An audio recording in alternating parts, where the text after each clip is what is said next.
It's a case of friends reunited and new relationships building as West Ham boss Rhian Skinner goes up against her old side.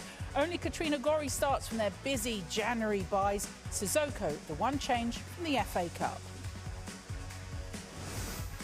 Gorry's Australian teammate Charlie Grant also on the bench for her new team Tottenham. Robert Villaham's side picked up their first North London derby win before the winter break, and he makes 5 changes from the weekend cup win. Perfect weather for ducks and football under the lights. Kick off shortly.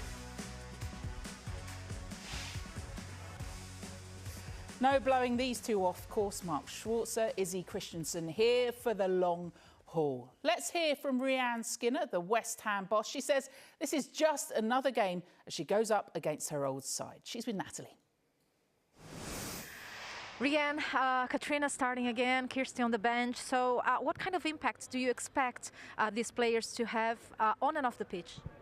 Well, I think already they've proven in terms of training, and obviously Minnie was on the pitch last week as well, so you can see the type of tenacious player that she is and the things that she adds to our midfield. And certainly Christy being in the squad today is really helpful to us, and you know, hopefully we can get some minutes today and then we can keep progressing on that for her.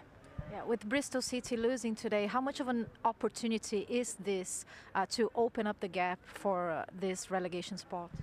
Yeah, I think every game we play, we're trying to get as many points as we can. So the only thing we can really control is the things that we do. So, you know, for as much as that's a situation for Bristol today, the only thing that we can do is go into our game and try and get as many points as we can. You mentioned there were a lot of positives against Chelsea. Which aspects specifically are you expecting to build from to this match? I just think the biggest thing for us is the way that we've come back with the additional experience and leadership has just helped the team to gel even more, and just some of the decisions that we make, the quality that we have on the ball, and I think we've just got the added depth to the squad that helps us to be able to get through the game with the same quality at the end as the start, and I think that's really, really important and will help us today.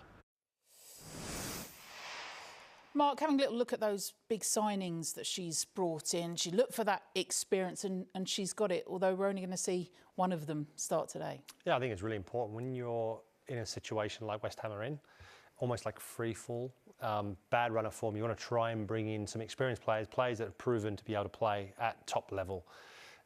One of those is Katrina Gorry, which I think is a really good signing, but you obviously need, for her, the type of player that she is, you need other players around her to probably have a little bit more legs and get around a bit more, because she's not the quickest, but she's very clever. Give her the ball. She's very clever at finding a pass, and her work rate is exceptional. No, Shalene Zadorsky, another of those experienced players, can't play against a parent club, Spurs, but you can really see what she's trying to do. She needs that because West Ham are all sorts of bother down the bottom. They really are, and they've kind of been left behind a little bit in the league in the last sort of 12 to 18 months. And I think that the players that Rhian Skinner's brought in, she's been backed.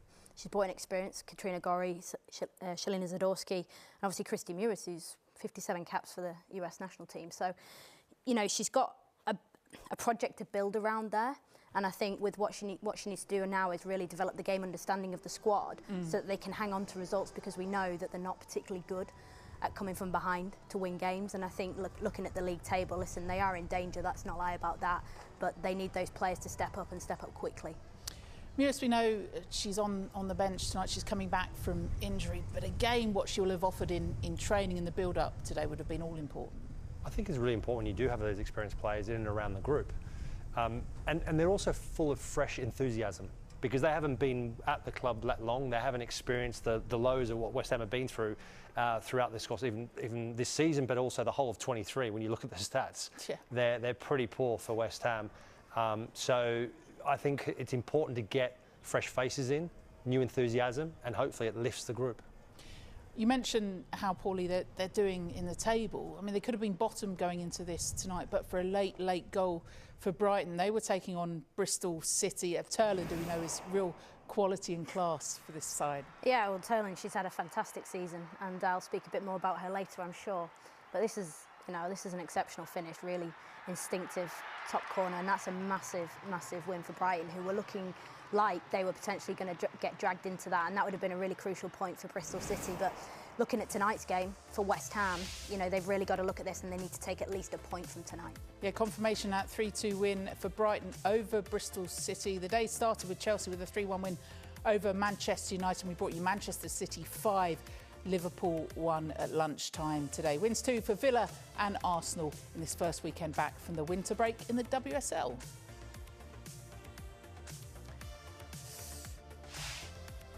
So we talked plenty of West Ham. What of Tottenham then? It was changed for them too, with Robert Villaham coming in. As we approach the halfway mark, how's it getting on for the Spurs boss?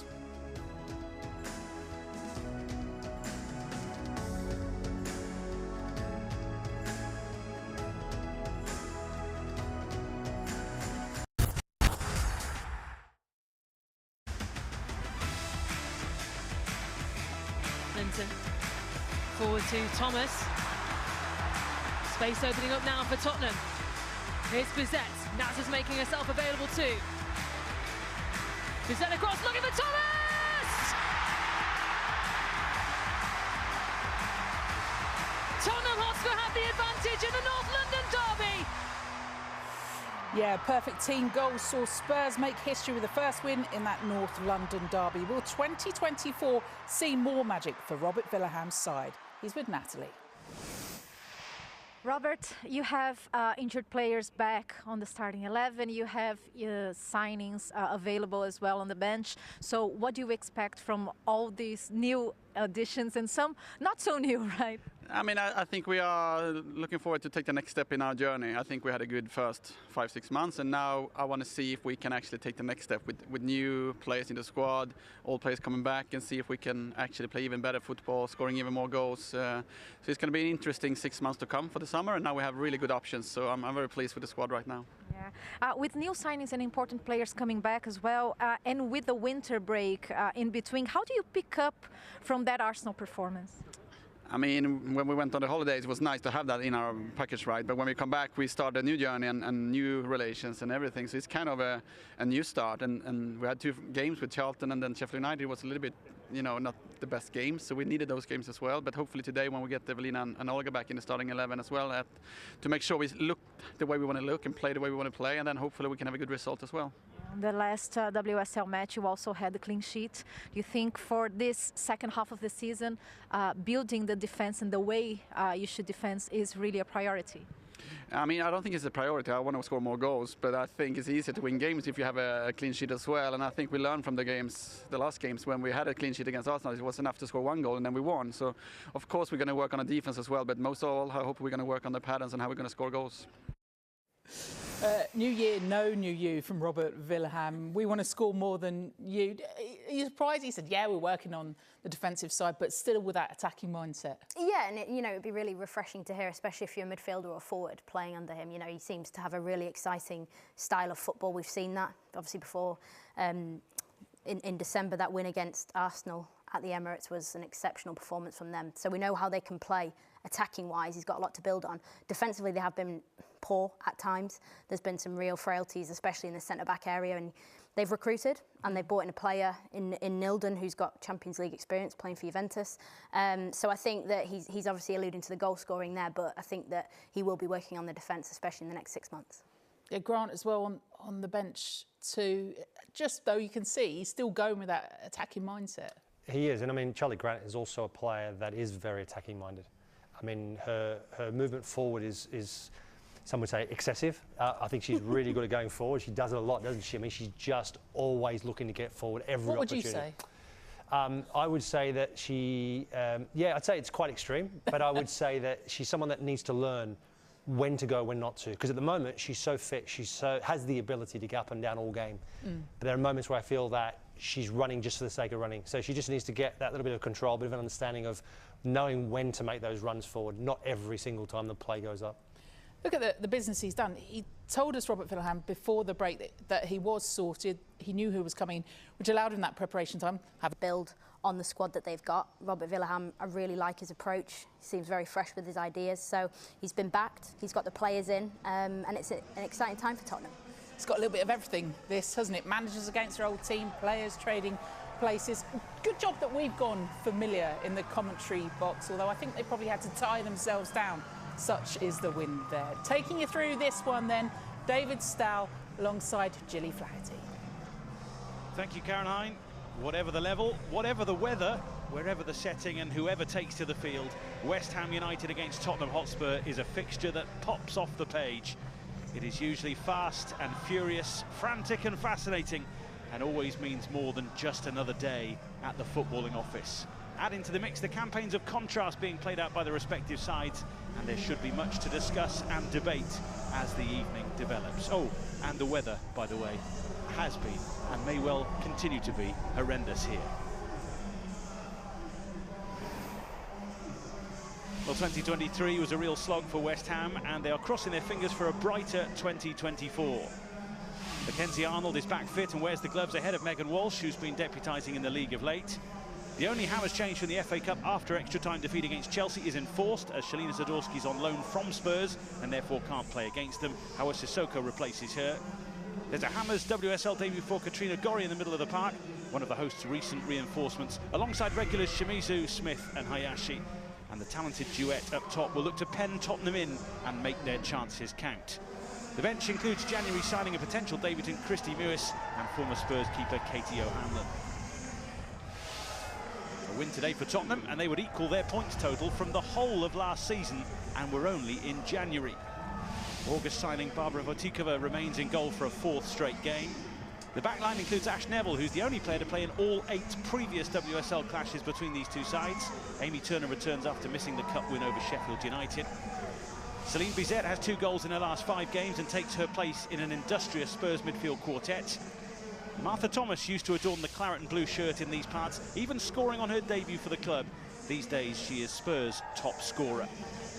Possible reinforcements include new signing Amanda Nilden, who signed just 3 days ago. So, Gilly, it is blustery, soggy, grubby evening here in Dagenham, and both sides will look to cool heads to help them over the line tonight. Yeah, I'm hoping for a really exciting game tonight. Obviously, for me, the West Ham pick is Katrina Gorry. I managed to speak to her a couple of weeks back when she signed for West Ham. Now, I think she's exactly what this club needs. She's tenacious in midfield, like Rianne Skinner says. She's not afraid to put her foot in, and I think she just gives that leadership and that seniority into this team, which West Ham so desperately need right now. And then obviously Martha Thomas for Tottenham, she's coming back to her old club. She's in fine form this season, and they're going to be looking at her to get the goals. Obviously they've only scored 1 in their last 3. They know that the West Ham defence is very vulnerable, and they're exciting to see her and obviously England up top tonight. So there are some of the protagonists. Stacey Pearson is our referee. She was also in charge when these two played out a 2-2 draw in May, as last season drew to a close.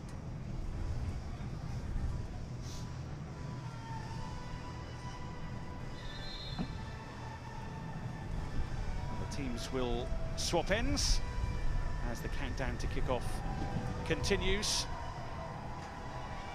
It has been pouring with rain here, although that has abated for now, but the blustery conditions continue, and these two sides will not only have to play good football tonight, but sensible football in these conditions too. Yeah, it's going to be tough. I mean, just standing up here in the gantry, I feel a little bit seasick, to be honest with you, the movement up here. But again, especially from a defender's point of view, you know, you can make one mistake, which isn't intentional because of the wind, and you've got to be sensible with it. Both teams, I think, will know that, and they'll be weary, I think, at the initial start. But yeah, you can't afford to make no mistakes tonight, especially with these conditions. So Beth England leading Tottenham tonight from the front, of course. And they will be looking for a lively start, although it will be West Ham United to start us. And before the action gets underway, they take the knee, making a stand against discrimination in the game.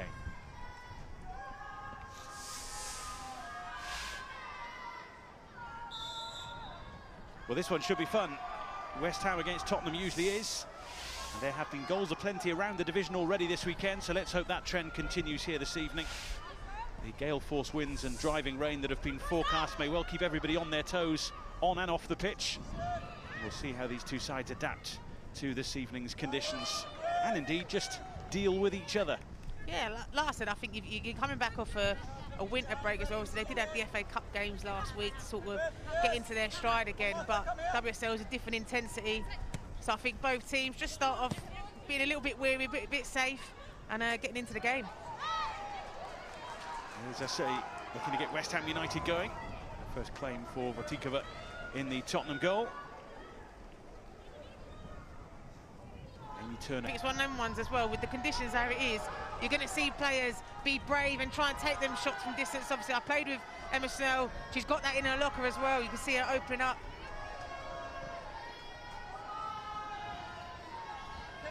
West Ham United looking sprightly from the start. First touch for Mackenzie Arnold, back in WSL action. She played in the defeat to Chelsea, but previously had been injured, that arm injury keeping her out since the end of November. Hammers trying to play their way out of trouble. And the free kick goes the way of Tottenham. Again, you see in both teams really the way they've started their game. Both teams are wanting to play out from the back. You know, and I think obviously with Tottenham, you're seeing it's a high press. Grace Clinton does really well there to win it on the turnover. Obviously Shannon Cook just pulls her back a little bit, so it's rightly so a free kick. And you can understand playing out from the back, not just because it's their style, but also because if you hoof it long tonight, it's going to come straight back at you.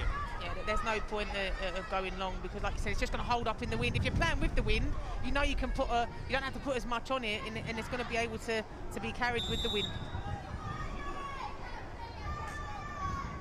So the first real aerial test perhaps here of the game. And it goes towards England, who pops it off and then hits the deck. West Ham get bodies in the way. It's all the way back with Bartra. As I say, a little bit disappointed really with that delivery from Simonon. You know, you've got to at least beat the first person, get the ball in the air, make Mackenzie Arnold come out into a little bit of a troubled area. Tottenham driving forward again. Plenty of options here for the visitors, but the knock forward just a little bit too strong. And Harrod James unable to find Celine Bizet. I also thought there with Clinton, she picked the ball up and was driving towards the edge of the box. I thought she was gonna pull the trigger. I thought she was gonna have a go at target herself, but she obviously didn't decide to take the pass instead, but could have opened up a great opportunity. Well, there's much to be cheerful about in the Tottenham ranks these days after a positive season start, and in particular a first ever WSL victory over rivals Arsenal. But the Manchester clubs have shown this season that Spurs still have work to do to compete at the top of the table. Both goalkeepers already feeling the force of the win. Mackenzie Arnold there kicking a moving ball in the end. Yeah, the referee didn't see it, thankfully for her. Vivian Asay looking to swivel away from Turner. And she's trying to gallop forward. Indeed, that was a ball forward that just picked up momentum as it went. Yeah, it's hard for a defender because, you know, you can't really read the wind either, you know, because you think you might be there and then at the last second it gets taken through, and especially if it's been raining, it's going to skid up off the surface as well. So it's a hard night, especially for defenders for the long balls. It's a night for that experience, for that calmness on the ball, which is very easy to say from up here, not so easy to enforce downstairs. It's also a night, though, for players to be brave and want to get on the ball. You know, especially if you're trying to play out from the back, you need players who want to come and look for it and don't run away from the ball. Especially if you're a forward-thinking player, isn't it? It's a night to relish, potentially. Bizet wants it back. Very nearly had it as well. Kirsty Smith just got a toe to it at the vital moment. Yeah, Kirsty Smith does well there to carry on tracking the run. She doesn't go with Bizet then. She's in open space, but she takes the run. It's a little 1-2. She sees that she's running inside and she goes with her and defends it well.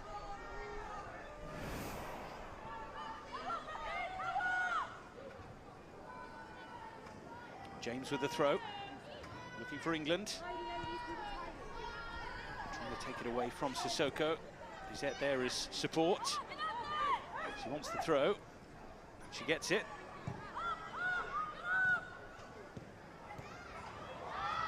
Lovely swivel by Clinton. Just opened up the opportunity! That is a super goal. And the feel-good factor at Tottenham continues. Grace Clinton swivelling to shoot with style, and Tottenham ahead with just a few minutes on the board. I did initially think as well, with Beth England getting drawn so far out to the wide area, I was thinking then you're gonna lose numbers in the box. But what Grace Clinton does really well, she comes in off that flank there. She's playing in a more central position. She turns Shannon Cook easily there. It's far too easy from a defender's point of view for her to be able to get that shot off. Little cut inside of her right foot and then strikes it into the bottom corner. But does really well, Grace Clinton there, from recognising that Beth England is out on the wide flank and she gets right drawn into the middle to make up those numbers and puts the ball in the back of the net. A player of real promise, Grace Clinton. Still awaiting her senior England debut, but she's involved in the last couple of squads. Only 20 years of age, but showing beautifully there how a little bit of skill can create a fair bit of space from which you can profit. Yeah, really good bit of skill. You know, she cuts inside of her right foot. There's players and bodies around it, but she still manages to get it off. Now Martha Thomas trying to gallop away.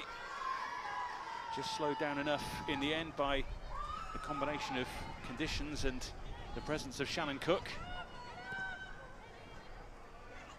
On a night like this, an early goal like that just settles the nerves, doesn't it, in difficult conditions? Yeah, 1,000,000%. And obviously, you're aware of, obviously, Tottenham's away form isn't that great. West Ham's home form isn't that great either. So it's sort of, if you know that there might not be many goals in the game, it's important to get the early one.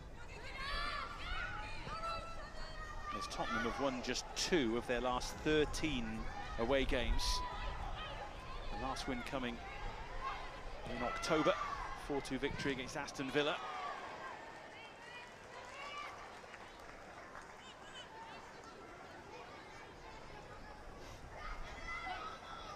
The real blow for West Ham United, that early goal. Tottenham have scored first in 4 games this season in the WSL. They haven't lost any of them. This could be a test. Vortikova with a swing and a miss, which very nearly opened the door for West Ham United. Actually dispossessed, and now the counter from Spurs is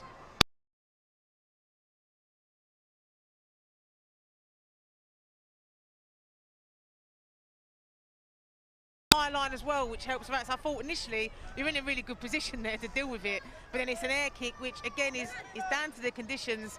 It's difficult. Just as we say, an early goal settles the nerves. What you don't want is an early error, particularly in a defensive position or if you're wearing the gloves. No, of course not. But again, it's one direct ball. Good question there of Molly Bartrip. If you can see that Smith's line up a long ball, you need to drop a little bit earlier. Ricky with the shot, which bounced about and rebounded out off Turner. Good response from the Hammers after going behind. Yeah, it is. It's a good response. Obviously here, Yueki picks up the ball. I think she's really just got one thing on her mind. It's good defending in the end from Turner, but said she's a dangerous player who wants to put the ball into the back of the net. She flew out of the traps. Rico Yueki with 3 goals in her first 6 games for West Ham, none in 7 now. Looking to get back on the goal-scoring trail. A busy penalty area. Someone has to take charge.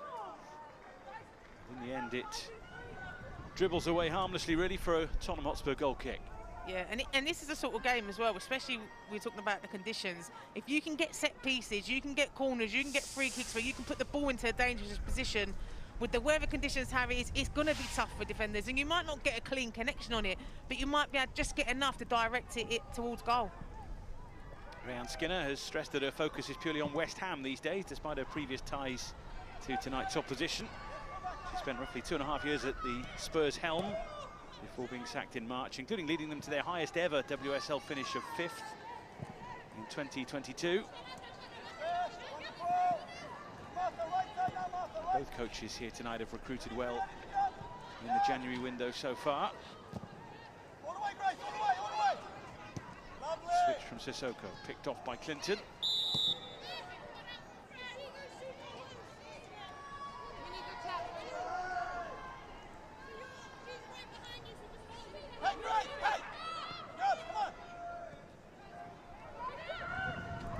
Shimizu.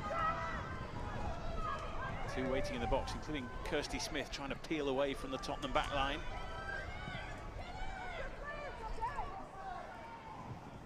Sissoko. Smith out off James. West Ham doing really well to switch the ball from one side of the pitch to the other, really trying to move Tottenham.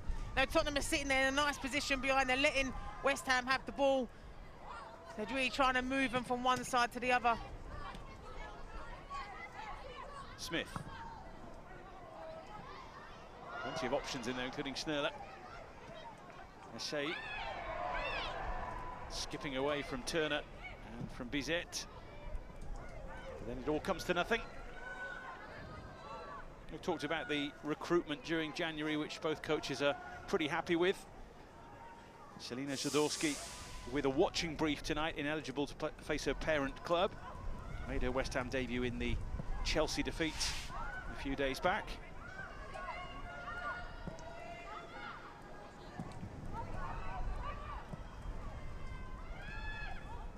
Here's Thomas dropping in to get involved.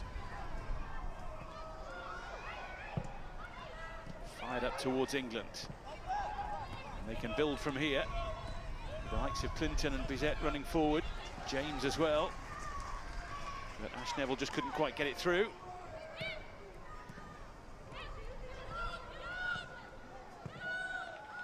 Such a steady, consistent performer, Ash Neville. And versatile as well. Missed by Sissoko. Not so, though, by Kirsty Smith.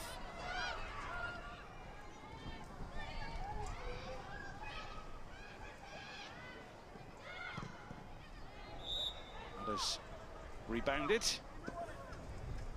Off referee Stacey Pearson. Decent first touch, actually, that, but it has to go Tottenham's way. I was about to say, that was a very good first touch from a referee. I think it's better than my first touch when I was playing. Set herself up nicely. All the way back to Votikova. Looking to try and get Bizet away. It's Smith with the header instead. Turner. Votikova dealing with the bouncing ball well. It's one of those nights when you're not quite sure how it's going to bounce or run through to the goalkeeper. It's one of those ones where the goalie's thinking, do not do that. Don't pass the ball back to me like that. Especially after what happened moments ago. Yeah, 100%. Neville now looking for England. Shimizu stepping in. And that'll be a free kick. Yeah, it's a good free kick there, won by West Ham, because the passes before that, they're all up in the air. People are trying to deal with them. Just settle it down. No, some of them, she dives straight in there.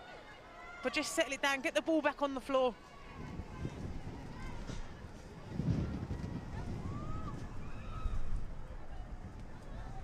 You can probably hear the wind howling around here in Dagenham. You can see at times the effect it's having on the play.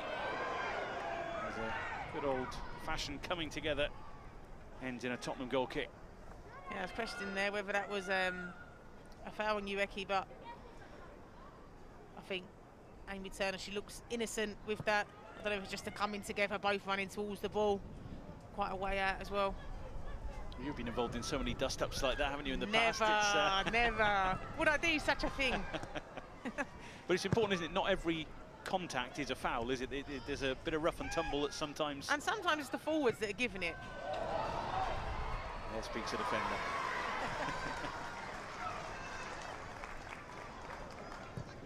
There's Mackenzie Arnold with it as Bizet gets back to her feet. Hayashi back to Sissoko, who's received her marching orders but also scored an absolute beauty against Tottenham in the past. Here's Clinton.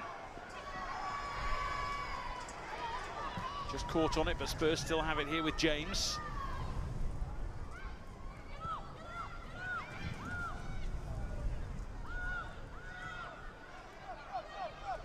Turner across to Bartrip. Being chased by Essay.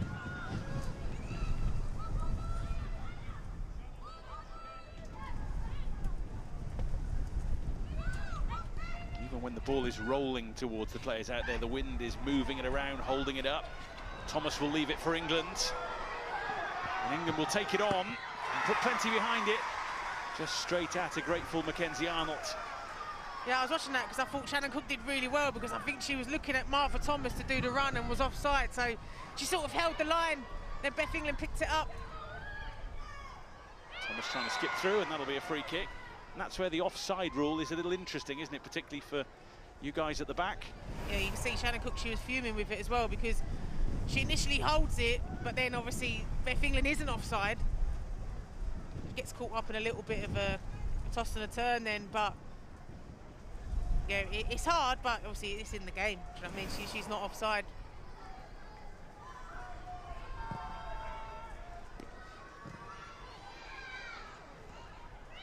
Clinton looked up to see Bizet.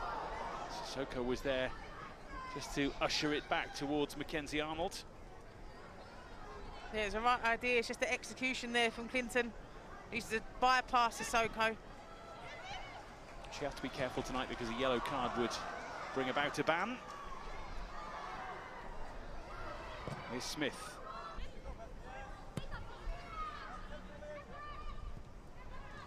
Sissoko.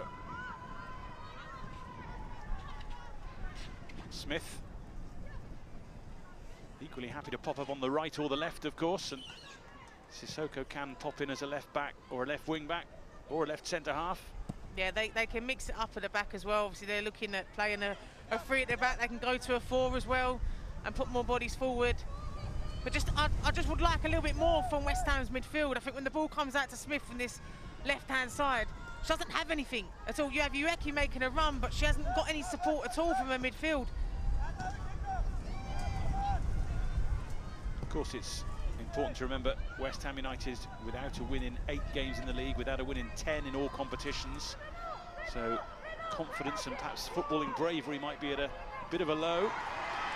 Although the response has been good to going behind here to that Grace Clinton strike. Yeah, and it's disappointing for West Ham. They've picked 1 point up at home this season. You know, your home should be your fortress. And that's what, even when I was at the club, that's how it was. It was meant to be. It's a fortress. It's meant to be a difficult place for teams to come. So they need to create that environment here. It's only Bristol City have won fewer points at home, and they haven't won any. West Ham United with that single point against Liverpool in late October. Shimizu to Snurler. No free kick.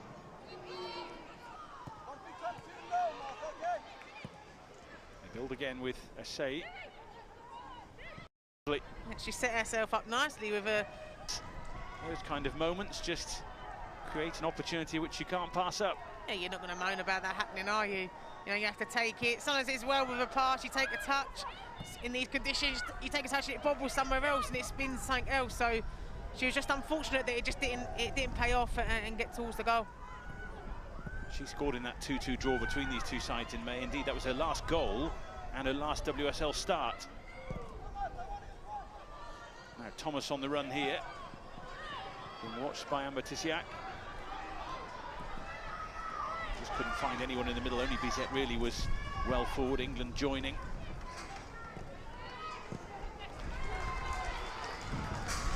Shimizu. He waited for it. Turner wasn't hanging around. That was late and brings the first yellow card of the night. Summonen certainly felt that.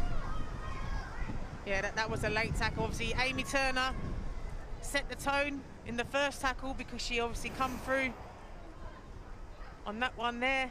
But Ueki, yeah, it's a late tackle on Summonen. Obviously, studs do come up towards the end as well. Similar to the recent Dominic Calvert-Lewin challenge, perhaps, which was much talked about. It was a red on the night, but then rescinded. And West Ham United's number 9 on this occasion is booked. Yeah, and I think the ref's in the perfect position. She's literally in eye line with it. She sees it happen. So you've got to trust her judgment with that. But for me, yeah, I think it's a yellow card all day. Evelina Summonen won't want to give up lightly on this game, having missed a few games recently with a hamstring injury. But it's this moment from Grace Clinton that is key so far. Yeah, really important from Grace Clinton because you can see her position there. She's sort of taken up Beth England's position in the box because she's get drawn out. Does a lovely little cut there with the right foot. Then has to take another touch. And still West Ham can't get close enough to put any pressure on. And there, through the legs. of the defender there and in the bottom corner. It's a great finish, especially surrounded by pressure as well.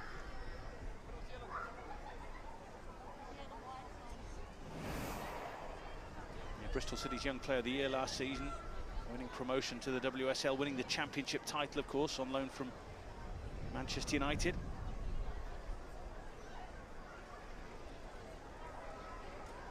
Someone looks primed and ready to rejoin us. There's more WSL intrigue heading your way next weekend, of course, starting with champions Chelsea heading to Brighton from 5 on Saturday, Sky Sports Premier League. Then on Sunday at 4, impressive Liverpool look to continue their fine campaign and put a dent in Arsenal's aspirations at the same time. Impressive, of course, until today when Manchester City have had their say against the Merseysiders.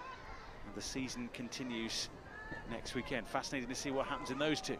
Yeah, it's exciting. This is it's not the business end as such yet, but obviously you're coming back off of the Christmas break. You know you can't afford, especially on top teams, you can't afford to drop points. It's getting more competitive, the league, as the years go on as well. Well, it's interesting, isn't it? Liverpool losing today, Manchester United losing today as well. It means if Tottenham win this tonight, they're level on points with both of those two clubs. That's what we want in this league, though. We want it to be competitive. We want it to be close. We want each team to realise how important each fixture is and how important the points are as well. And of course, with Bristol City losing late on today against Brighton and Hove Albion, it means that West Ham United can step away from the bottom club with a victory here tonight, or indeed a point of some kind. Had Bristol City held on to that point, West Ham United would have kicked off here tonight, bottom of the table.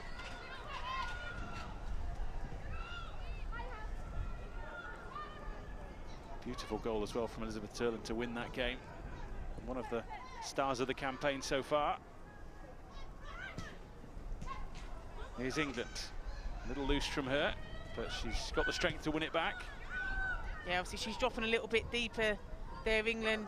In all honesty, you're probably not wanting her to be there. You want her to be higher up, you want her to be pushing the West Ham back line. Clinton seeing plenty of the ball and enjoying herself in the middle of the park. And it goes towards James.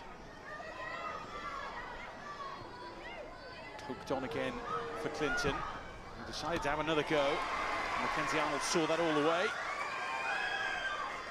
Yeah, it's another effort from Clinton, but West Ham are not quick enough in getting any pressure out onto the ball. They're just allowing Tottenham to get themselves set to be able to have that shot. If you see Grace Clinton there, she's lining up. One of you need to step out and go and put pressure on the ball. She's enjoying the space almost given to her by the run of the two forwards, isn't she, at the moment? Finding that pocket and finding the ball an awful lot too. Yeah, so then the communication.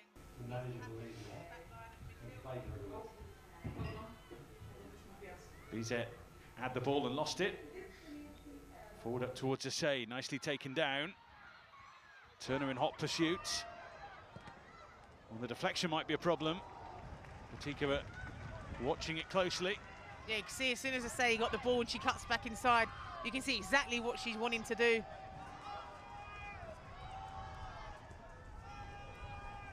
Apologies if you just lost commentary for a second. What we said was amazing. Yeah, just talk to ourselves like normal. But never mind. No one listens to me at home anyway. It is one of these nights when the weather tries to have a say in technical proceedings.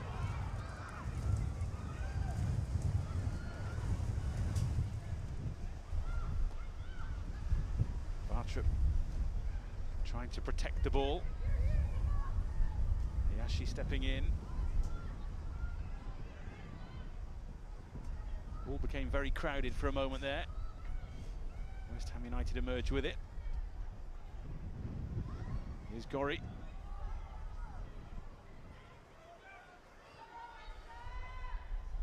Back here to Tisiak. And now Sissoko.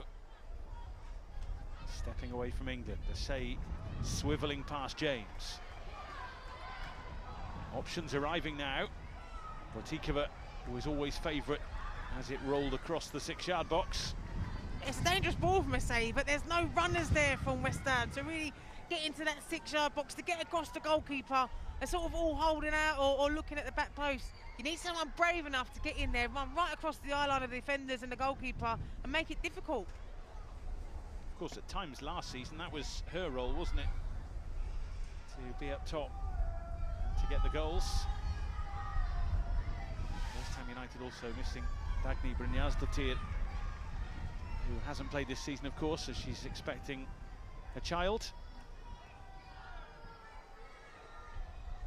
But the recruitment in January was always going to be important for Rehan Skinner, who's pleased with the work she's done so far. She was appointed late in the summer, so little time to recruit then as a result. Yeah, it's difficult. Obviously, she come in after the World Cup.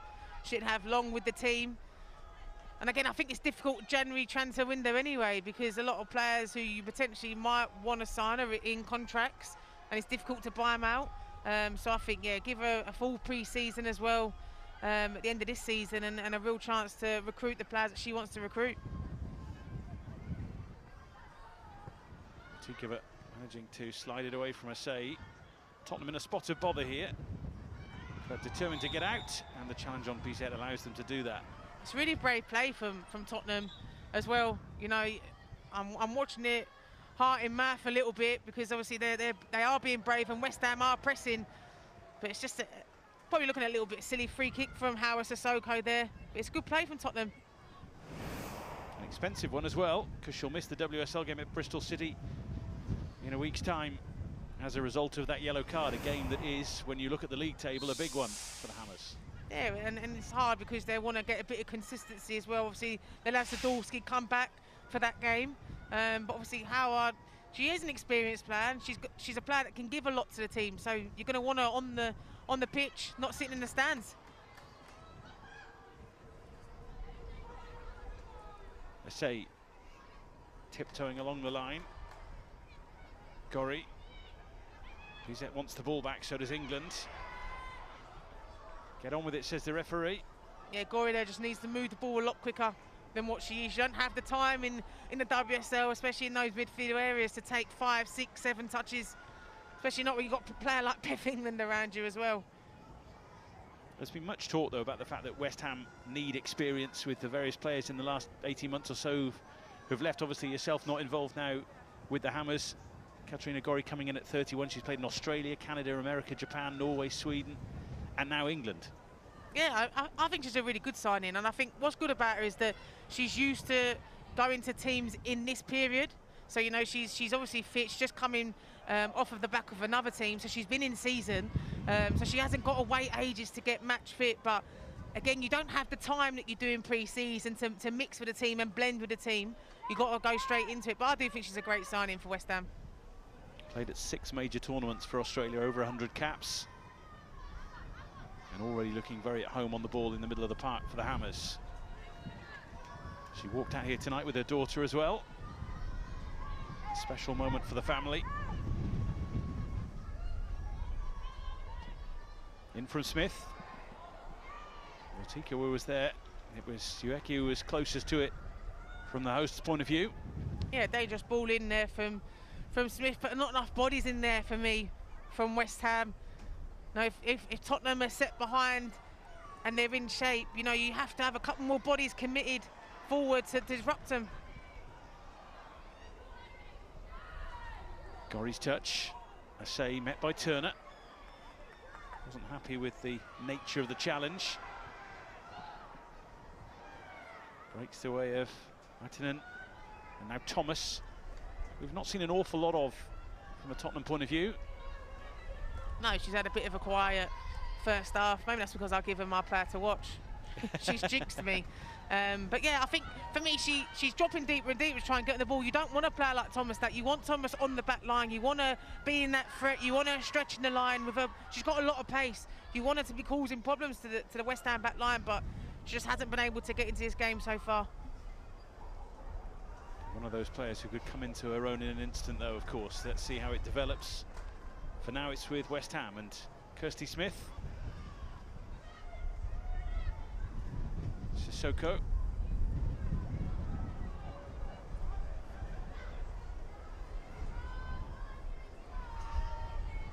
Well, plenty going on in the game so far. West Ham United with plenty of the ball.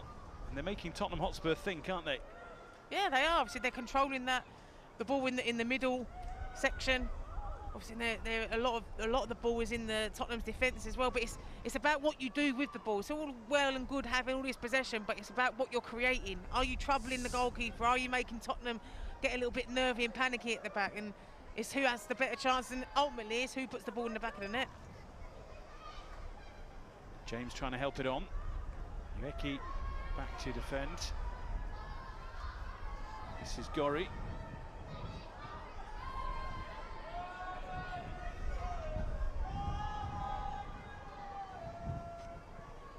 Tisiak and Sissoko. Suddenly looked up to find Bizet right there.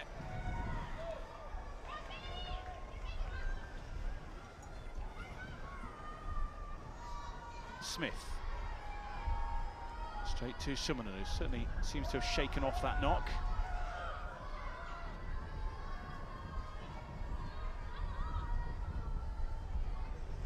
Leitinen allows it to roll for James.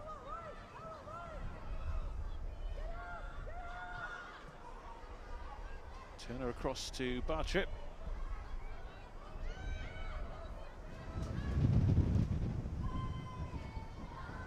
Bizet unable to keep that in. That was a ball that flew towards her and picked up pace as it went due to the swirling wind. She felt that one for sure. There you can see her there struggling a little bit. It's a great pass, but I think, yeah, the wind just really got behind that. It was really drilled in the end. Yeah, just catches her just in the ribs area. She might think twice about rescuing a throw-in next time. Here's Asay darting on for the Hammers. And it was tucked away neatly by Bartrip as the danger was unfolding. Really good run from Asay again, but again, it's the same point. You've got two players in the box for West Ham. Two players, you know, and Tottenham are set behind that. You need to be brave. You need to put players forward, get a late run, come in the edge of the box. But, I mean, it's a great run. Good play here. Sloppy from Turner. Asay comes, drives inside, but again, look at the movement from the two players. They're both really running in the same areas. It's not really convincing. They're not getting across their defenders. Well, so far she's looked to turn provider tonight. Vivian Asay, joint top scorer in the WSL last season with 6 goals, along with Dagny Brynjarsdottir. Towards Asay, tried to flick it on, and in it goes. Well, that's what they needed. 2023 was a year to forget for the Hammers. They're determined to step up their levels in 2024, and they're back level against Tottenham. And that's exactly what I'm talking about. Shimizu comes across the defender from the blind side here. She's obviously, it's a good play out on the left-hand side here. Far too easy there to allow Ueki to turn. But Shimizu carries on her run and she gets right across Ashley Neville there at the last second. But that's not what they were doing before, and that's exactly what we said West Ham need to do. It's a very good finish, but brave from Shimizu to come from the sort of the right wing-back position as well to really come inside and finish off her run.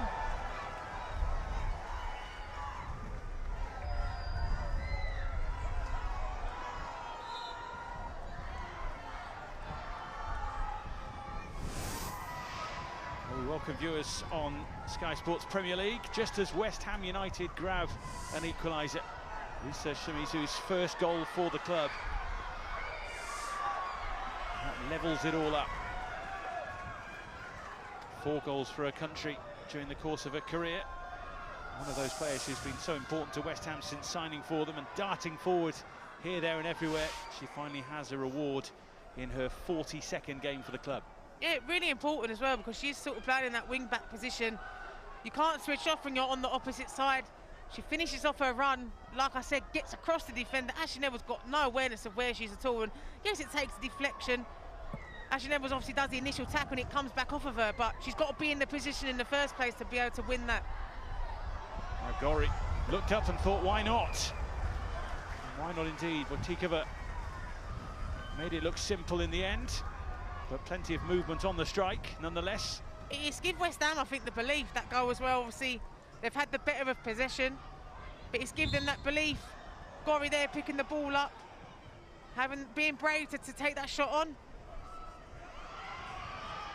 Gori getting stuck in again. One of those players more than capable of standing out in this division. Box-to-box midfielder. Loves to get stuck into those challenges, but also make her presence felt further forward. Solid touch from Lambertisiak.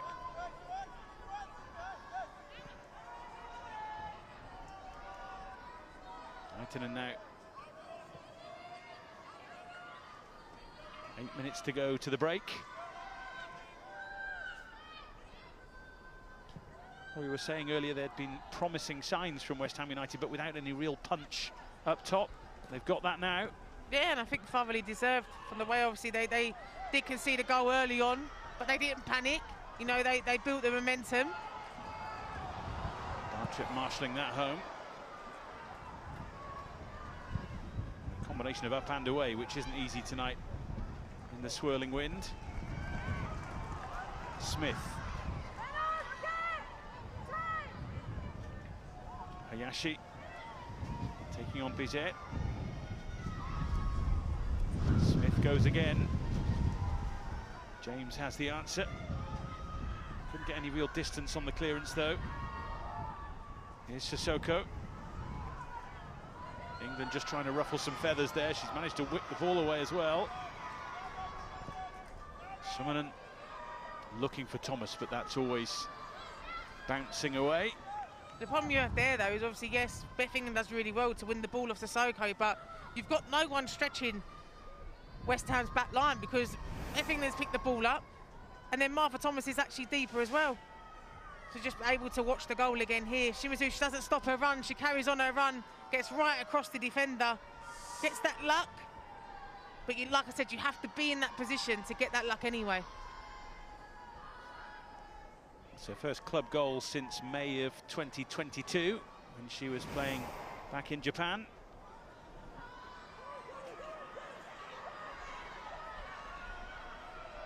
Ashley Neville, back to Grace Clinton.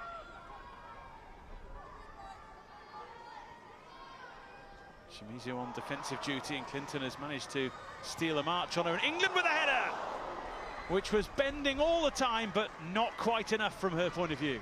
Yeah, I thought from this angle that we're at here, I really thought it was bending into the back of the net. It was a great header. Again, Grace Clinton giving too much time there and space. But Bethany does really well to get across Sissoko. It must have been millimetres away, it was so close.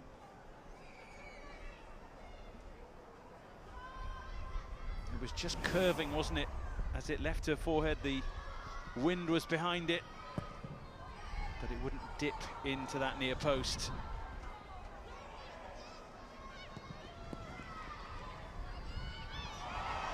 Strong from Neville.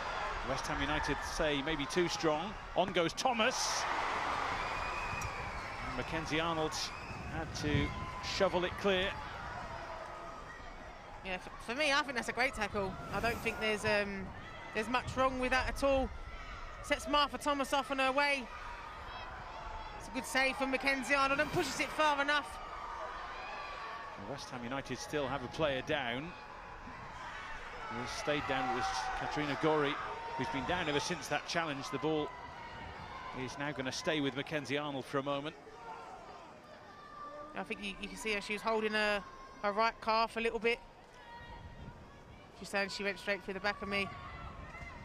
But yeah, it could potentially be like a little bit of a dead leg there. I think for me, I think it's a good tackle. I don't think there's anything wrong with it.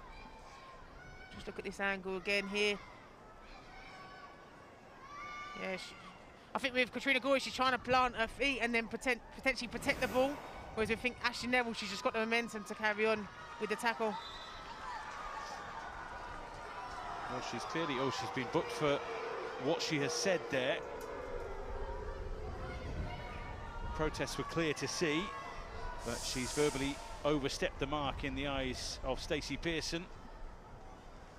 Yeah, welcome to the WSL. You can't get away with that no more. That's probably why I'm standing up here now and not down playing anymore.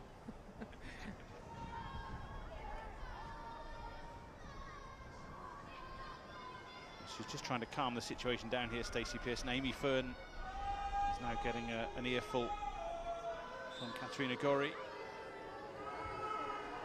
That's 3 West Ham United players booked in this first half.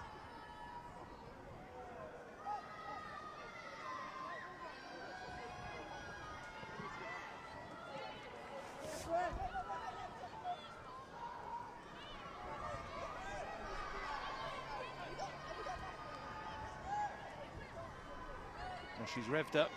Katrina Gorry after that, I think, not quite ready to go yet. And Tottenham might be in here. Bizet is through and scores! Spurs make the most of their numerical advantage for a moment there, with Katrina Gorry off the field. And once she had a sight of goal, you wouldn't bet against her. Tottenham have their lead back, with half-time fast approaching. What a ball, by the way, that is there. Yes, Tottenham do have the numerical advantage here, but what a pass. Visit the other side of Kirsty Smith, just gets caught there. But it's a great finish. But here, Grace Clinton, look at that pass. Visit does so well to finish it there, but it's all about the pass for me. Beautiful pass. Well, she has started every WSL game this season, Celine Bizet, and that's 3 goals in her last 6 games now. Well, she might smile. And she's probably a player that don't really get spoken about as much as what she should do as well with her numbers. But she's a constant threat for Tottenham. I remember in the Arsenal game at Tottenham Stadium, she was a constant threat for them. She was a live wire, she brings a lot of energy. She's very direct as well, she's a very direct player. But she deserves that goal. West Ham United now back up to 11, with Katrina Gorry back on the field. But that will be a point of discussion during the half-time interval, I think it's fair to say. Of course, nowadays when you go off the field, you have to stay off the field for 30 seconds before you come back on. That's the reason, I think, while she was still sidelined as that ball went through.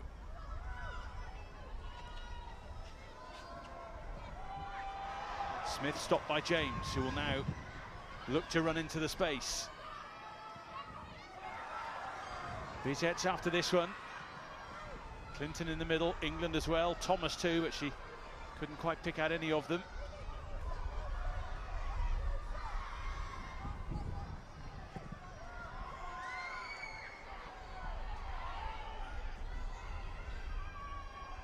Latikova after that one, as it just sped away up towards the Tottenham goal.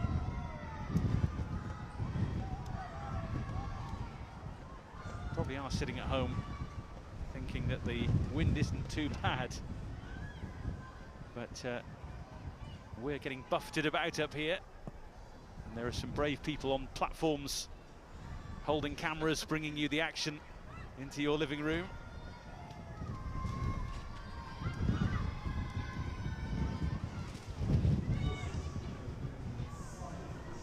We're going to have a minimum of 5 more minutes in this first half. No, it's been exciting first half. I think it was initially a little bit of a slow one to begin with. Obviously then Tottenham got their goal, but it's really opened up. It's been an exciting finish towards the first half. And goals aplenty, which we hoped for and we sort of expected, although you never know whether in conditions like this both sides go into ultra cautious mode. It's not been the case. No, and none of the goals really have come from a mistake either, which you could have thought of predicted with the conditions there. They've been well-worked goals from both teams. Foul by Katrina Gorry, who of course is one of those in claret and blue who just have to be a little careful now.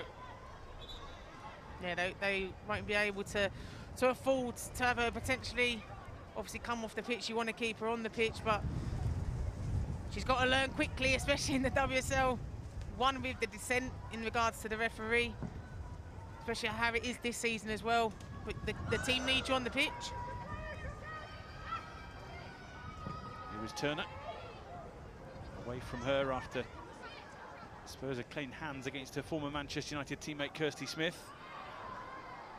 Hayashi, Ueki, looking to find a route towards goal. On from Gorry for Smith. Manages to dig it out. Turner was on the stretch and managed to get it clear.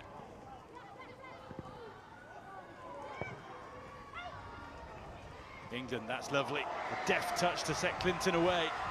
Support right and left here. She's looking for Thomas and couldn't smuggle it through.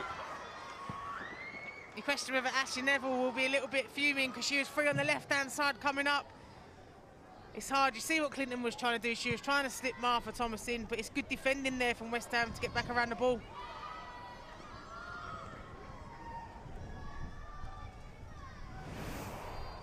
We just see it here. I mean, it's great. One-touch play from Beth England there. Grace Clinton's driving in.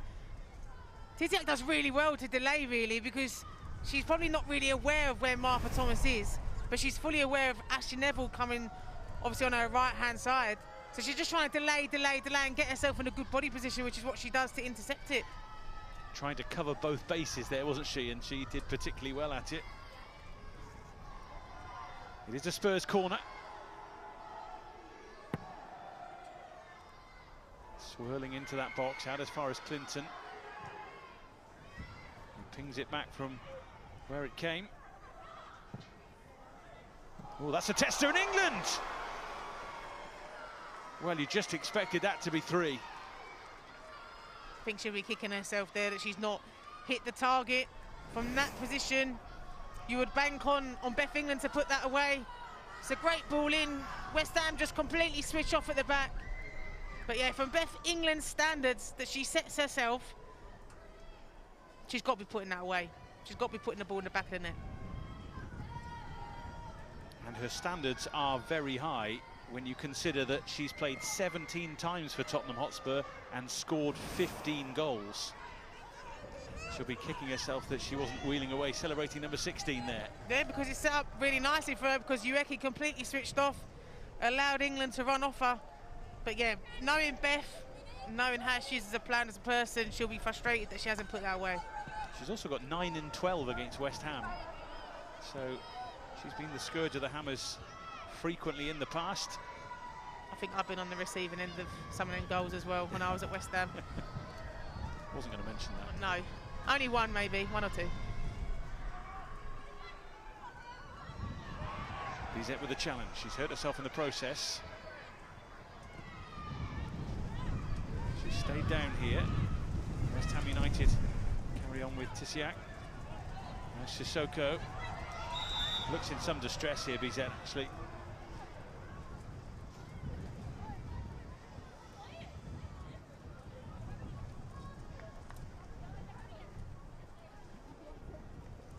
Yeah, she seems in a lot of pain. I'm just trying to look to see if there's any part of her body that she's holding. Not sure if potentially it might be a groin area, hip flexor maybe.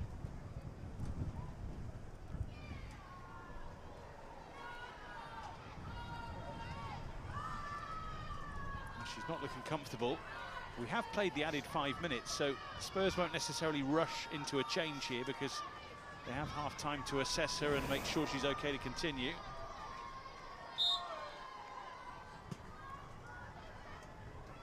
Is it knee on knee perhaps there on the right knee of Bizet?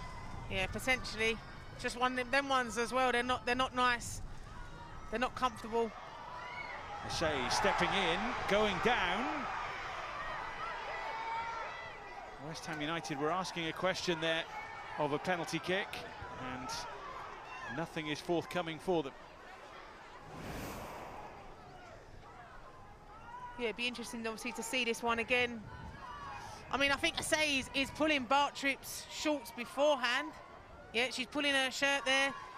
I think Bartrip, yes, does get a right arm, but I don't think it warrants enough for Asay to go down. Doesn't seem like it's a clear pull or anything like that, but Asay is giving it to Bartrip before that. I'm not showing no bias towards defenders here, by the way, but that is just my personal opinion. I think that would have been a soft pen.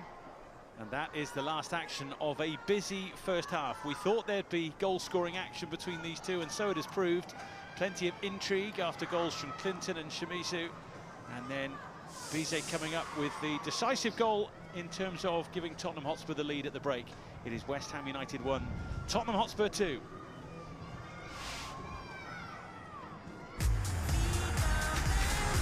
West Ham 1, Spurs 2 at the break. Izzy Christensen, Mark Schwarzer here. And Mark, in that first half, we saw kind of a bit of the best of both teams and the worst, really. We did, yes. I think West Ham obviously is the worst possible start they could have, particularly when you look at their record. The last 40 games in the WSL, they've gone behind. They've not won when they've gone behind first. So it's not a great stat. And obviously at half-time now they find themselves behind again. But there was a lot of mistakes in that first half that from both sides, like you said. Great goal, though, from Grace Clinton to open it for Spurs, is he? Oh, absolutely. Listen, like, this is where Grace Clinton is at her very best. And what I love about this goal is how quickly Spurs move the ball out of that throw-in area. The ball gets squared across by Suminen, who plays the first-time pass, and this is Grace Clinton at her absolute best. Zero backlift on the ball. It's a very interesting technique. It's very effective. And technically, she's an absolutely wonderful player and a fantastic goal. Shimizu, though, with the equaliser for West Ham. Yeah, she does really well. She makes a really late run into the box. She gets a little bit fortunate. Actually, Neville tries to clear it, and as she clears it, Shimizu gets a leg in the way, and it rebounds off the leg and in the back of the net. So it's a great run into the box. It shows if you have the intent, desire to get into those dangerous areas, you can score even if it's a ricochet. The front post run from Aisi, you can just see it there getting across Molly Bartrip at the start. That's what creates the goal, because it takes Bartrip out of the space, and then the third player run into the box. You know, you get your rewards for doing those runs. First time in the WSL that Grace Clinton has a goal and an assist in a game. What an assist. Wonderful, wonderful, absolutely brilliant pass into the path of Bizet, and all she has to do is wait her time, pick a spot, and she does it really, really well. She's got pace to burn, and it's a really good finish. Yeah, good finish for her to see Spurs go 2-1 up at the break. So great attacking moves from both sides, but arguably with Beth England, Spurs should have had another. You'd bet your house on Beth England nestling that onto the back of the net. But West Ham defensively, I think that goal, the second goal from Bizet, poor defensively from West Ham. And this is the England chance. You know, wonderful ball across, and she knows it. She knows it. Mackenzie Arnold's lucky because she thinks that's nestling into the top corner. And you've seen Beth England score this so many times, and she'll be desperate to get a goal, by the way, Beth England, because she's been out injured. She's come back into the team. She's a captain. You know, there's players around her doing really well, and obviously she contributes magnificently to the team, but she's all about goals. Well, Spurs are ahead at the break then, and they do have the most points from losing positions in the WSL. 45 minutes to go, just in front at West Ham.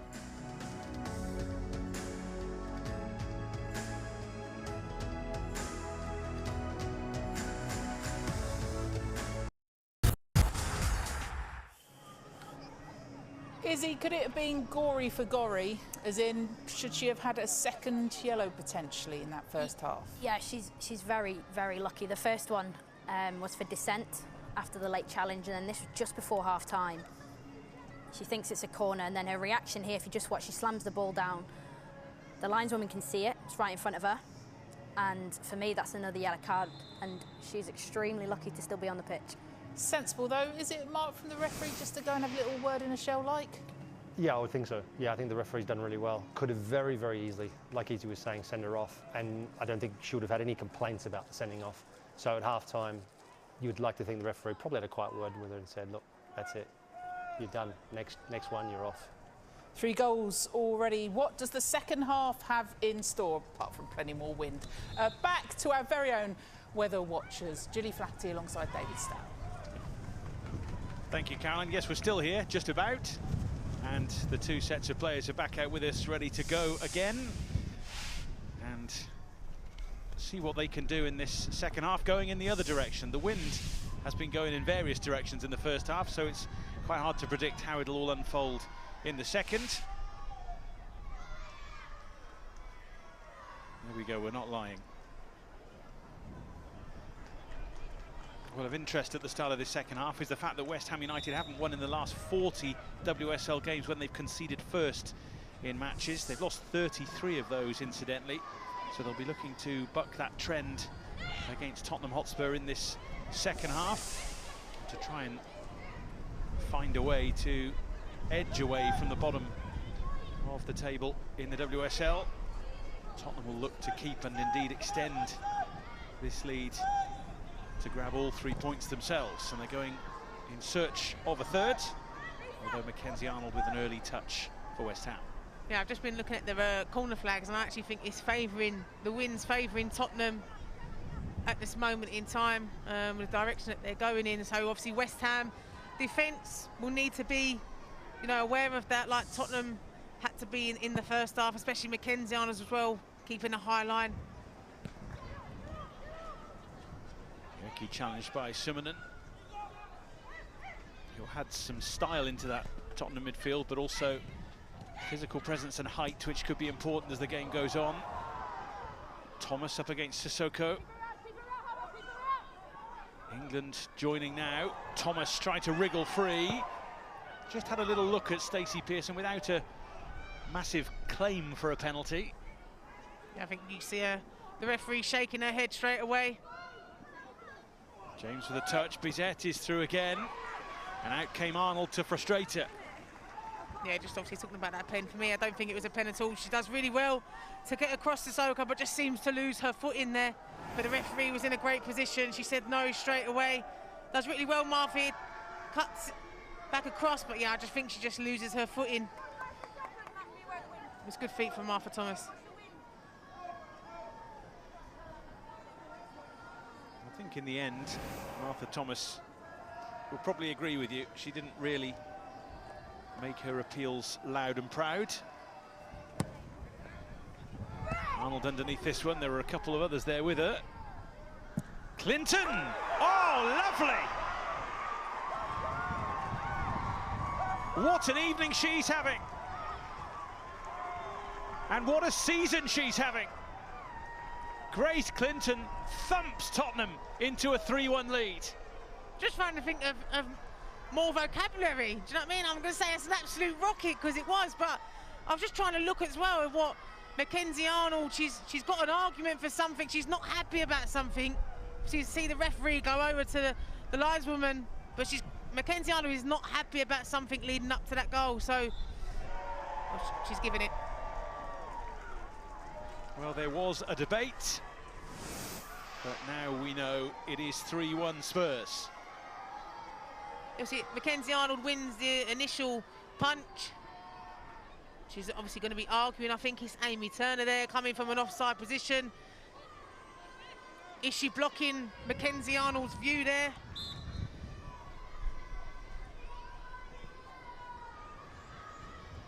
Yeah, I think she's got every right there, Mackenzie Arnold, to argue that. Well, not for the first time tonight, perhaps. West Ham United will feel hard done by. There was a debate surrounding Celine Bizet's goal to give Tottenham a 2-1 lead. Now it's 3-1, and Mackenzie Arnold will certainly make her feelings known when she's next given an opportunity to. Yeah, I mean, it is hard for Mackenzie Arnold, I think, because you can see from that second angle there, Amy Turner does run across her. It's an absolute rocket, by the way, from Clinton. Take nothing away from Clinton there in the finish, but I do think that their job is made a lot harder for Mackenzie Arnold, because she doesn't have a clear view of it with the way Amy Turner runs across her.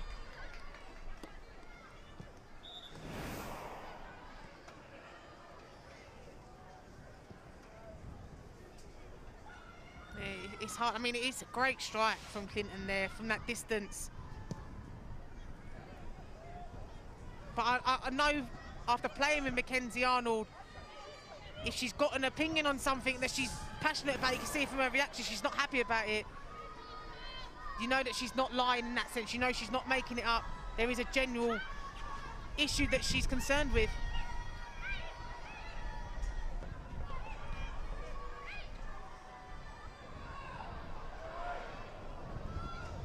Bizet trying to get through again. Smith with the clearance. This is James. And now England, and that is offside.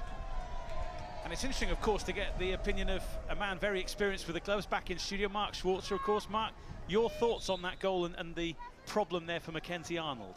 Well, yeah, I think it's definitely an interference. It goes without saying, but I feel for the officials, because it's very difficult for them to pick up. And obviously the lineswoman can see that there's an offside, but she can't see the line of which she's making out. And then obviously the referee you can't see in the picture right now, but is to the left-hand side, and I don't think she sees the line. So therefore, it's difficult for her to rule on it. She can't see it, but I think it's clearly it should have been chalked off. Thank you, Mark. It's interesting to get that take on it. Certainly Mackenzie Arnold unhappy, West Ham United as a whole unhappy, but Tottenham lead, and the lead now is a convincing one, albeit with a fair while to play.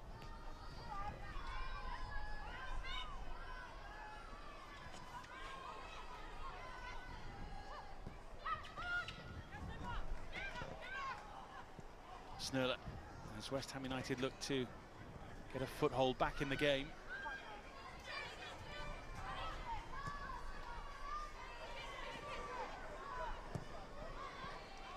Forward from Turner.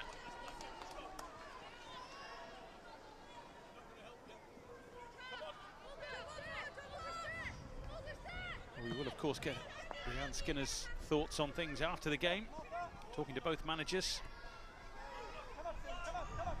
But important now for West Ham United to shake off any grievances they might feel and get stuck in, try and turn this around. Yeah, they need to just try and stay in the game, be patient.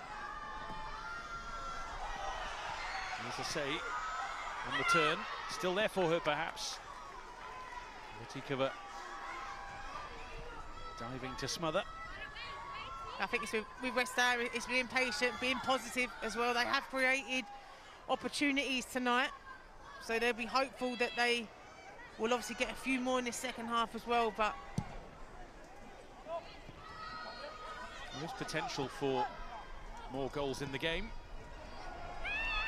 Here goes Bizet, away from Sissoko, has to be very careful now. England on hand as well. Kirsty Smith and Sissoko happy to watch it out.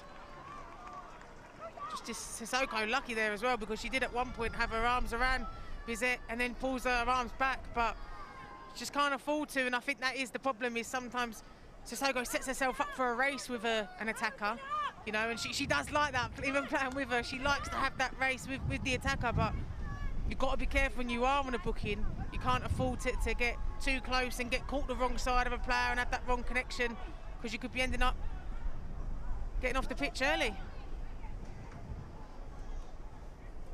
She's touched, it's back with Gorry.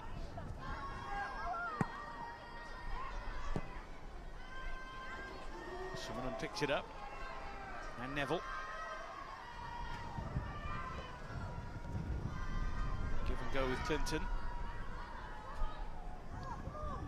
Well, we thought we'd get goals tonight. West Ham United with just one clean sheet in their last 15 games. Tottenham just 2 in their last 27. Both sides indeed on the board. West Ham with a bit of work to do to restore parity.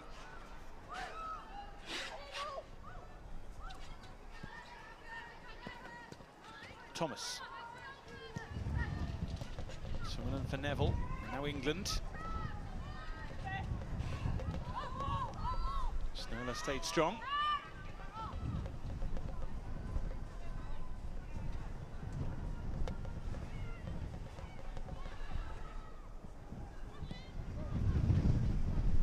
Back from Sissoko as Tottenham look to make some changes.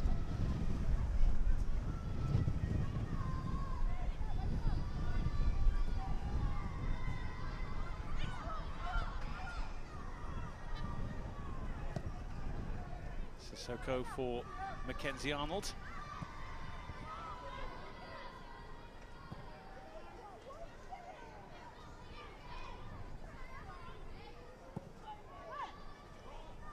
Shimizu. Ueki. Nice movement to open things up for West Ham. It's through for Asai. Advantage played. And Asai looks for Smith, who was just trying to steal in. Yeah, it's interesting there to see if the referee was going to pull up Neville, obviously for the late tackle here that comes in. Does well to play the advantage, but again, the numbers in the box say she's looking, I think, for Smith at the back post. But again, I think it's difficult with the wind, but it's obviously a late tackle from Neville. So the Tottenham changes are going to be made. Amy Turner is going to make way, and Ramona Petzelberger will replace her. Jess Naz also coming on.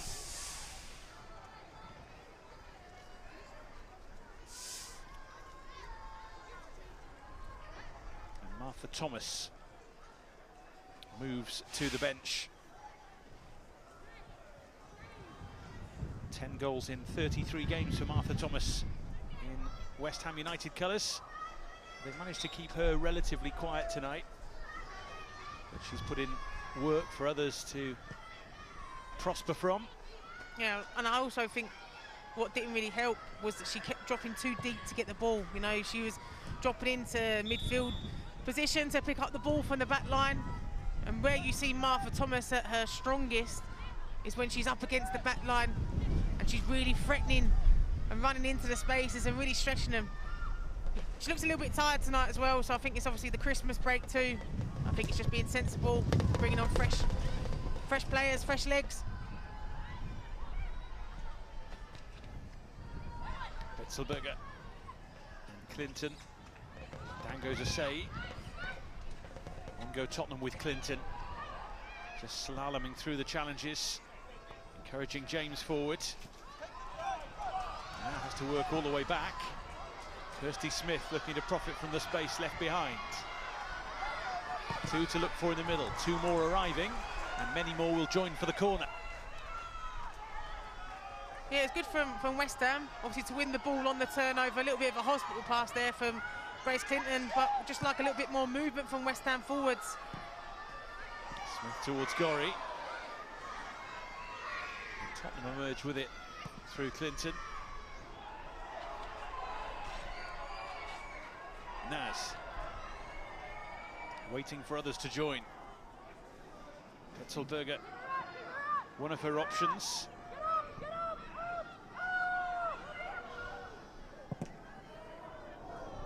That will be a corner if it goes, and it does. I think you've got to question West Ham as well there, I think. So they're so deep, they all dropped into the back line really, including the midfield. Made it one long line across the back. Need to be brave, need to get your shape as well. Get players to push out, put pressure on the ball, don't allow players to set themselves up to have a strike from distance, especially not with the wind and how it is.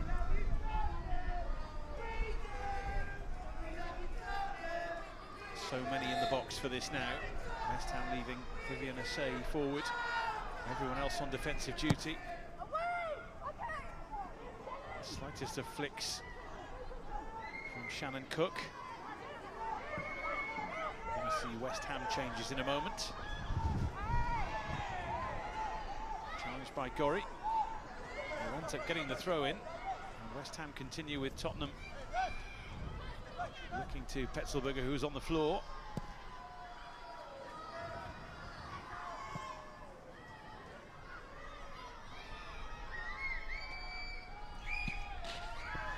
Too much for Shimizu.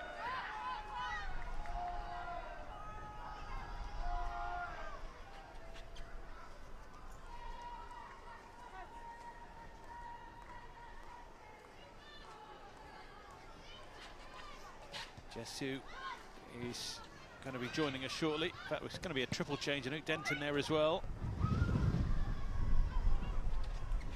On from Asai. Challenge from Neville. Free kick to the Hammers. Yeah, it's a couple now that Neville has done. Obviously the referee, I think, is having a word to say that's your last chance. Really good feet from Ueki.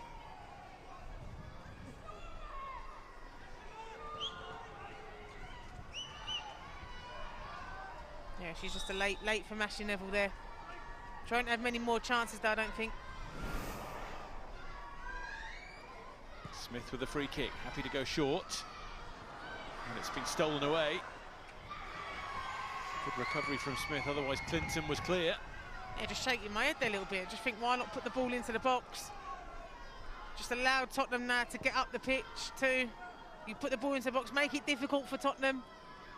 Instead, you just sort of nearly give the ball away really to Clinton, but just make the most of those opportunities.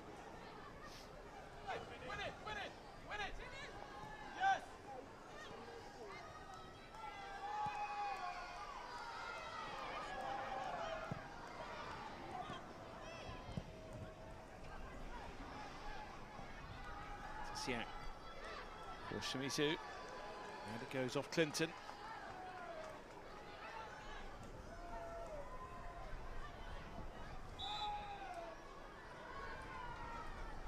We are now going to see a triple hammers change.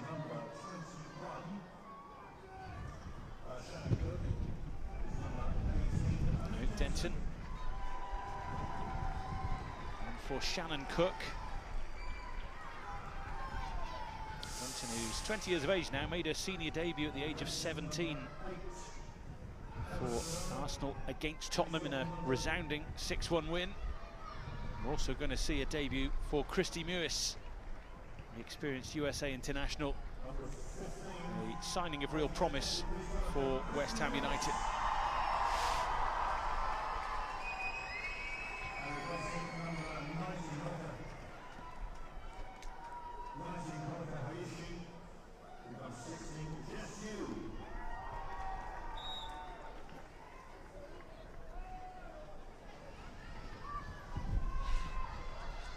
Ueki trying to step away from Neville, tempting it into the middle. Oh, that could go anywhere. It's in. Tottenham got themselves into almighty trouble there, and Vivian Asay was happy to shepherd it home. Now we've got a game on for the last half an hour. It was important there as well for Asay to not stop, to not give up. It's poor from Tottenham. It's a good throw down the line. Ueki's been dangerous, driving at the back line, puts in a really difficult position. That's the awkward position between the defender and the goalkeeper. One of those ones where you stick your leg out and it could end up anywhere. He takes a couple of deflections there. But yeah, it's really good from Asay to continue her run, make sure she stays and carries on driving into the box. Vivian Asay on target. West Ham United within a goal of Tottenham Hotspur now. Yeah, and the thing is with that goal, I think Ueki does really well because she has Asay to aim for in the box. But it was hard, there wasn't really a lot of options there, but she just puts that ball in that dangerous position there. It's awful as a defender when you're running back to goal like that because you don't know what leg to go with. You're underneath the goalkeeper coming out. You're also then trying to be aware of where your centre forwards are as well. But Asay does really well because she doesn't stop, she doesn't give up, she doesn't think, oh, Sumanen's won that, the goalkeeper's won that, I'm just going to stay. She carries on that run. Sumanen got into a bit of a tangle there, of course, showing her versatility, stepping into the back line, having been in midfield. Put the ball in, just creating the uncertainty. It's difficult, and the conditions don't help as well. You see that takes a touch of Sumanen, it hits the goalkeeper. It's a difficult one, but again, Tottenham will feel frustrated because that's come from a throw-in. That's not been switched on early from the throw-in. Ball too easy down the line. And obviously then Ueki's allowed the space and time to be able to put the ball into the box. It goes back to what Natalie Gedra was saying to Robert Villeham before the game about, are you sort of building from the back? And he says, well, no, I want more goals, but ultimately you want to be as steady at the back as you can be. The scoring may not be done in this game as yet. We've already seen 5 of them fly in. I think from a former player's point of view, a defender especially, when you can see the goal that comes from a throw-in, there's nothing, I don't think, more frustrating for that, because really as a team, if you're switched on, you should be set behind it. It shouldn't be as easy as what it was for Ueki to pick that ball up in the wide area. Ball back, testing the speed of Takova. Again here, it's far too easy for West Ham. You know, Ashley Neville dives in, she doesn't need to dive in, just stay behind Ueki, don't allow her to turn. And again here, Sumanen, she's sort of stretching her leg out, but Takova's coming out as well, is that communication's there, but it's come because it's come from poor defending from Tottenham initially on the throw-in.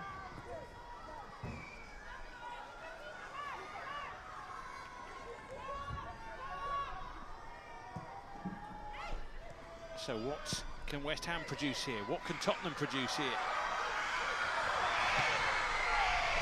Plenty of screams to shoot. Indeed, Christy Mewis obliges on debut to win a corner. Yeah, straight into the thick of the action. It's a good feat here to get away, cuts back inside, does really well to continue to win it. You're looking at 4 Tottenham players really surrounding her as well to win West Ham a corner.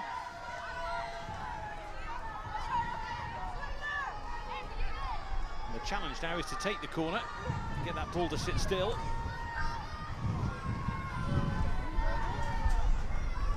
Told you it wasn't easy. She's getting attacked from the corner flag, isn't she?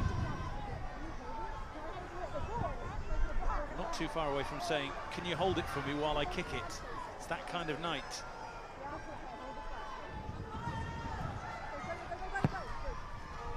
From Lewis, oh, nearly all the way in. Wojtikova having to put up the shutters for Tottenham Hotspur.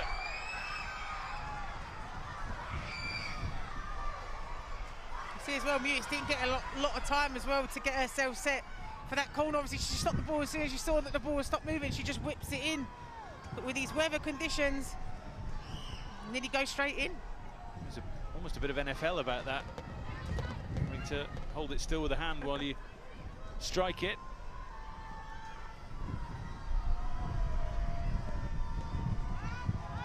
Just adds to the chaos of a game that was always likely to produce talking points and highlights. And I feel like the wind has just gone up another level as well. Thought, let's make it exciting for the last half an hour or so. Well, the funny thing was at half-time they turned the sprinklers on. I'm not sure how much of the water actually landed on the pitch. It just all took off, didn't it? We got showered, didn't we? Yeah.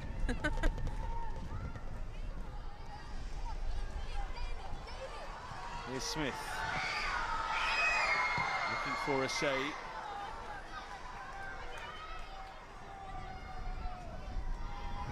We've had 3/4 of the game now. And it is set up for an intriguing final 20 or so. Clinton. Another nice run. Petzelberger on for James.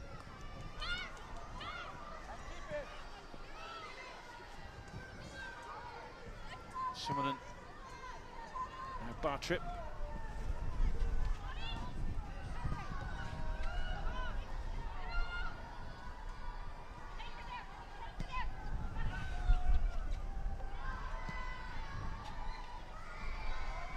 Will run all the way through.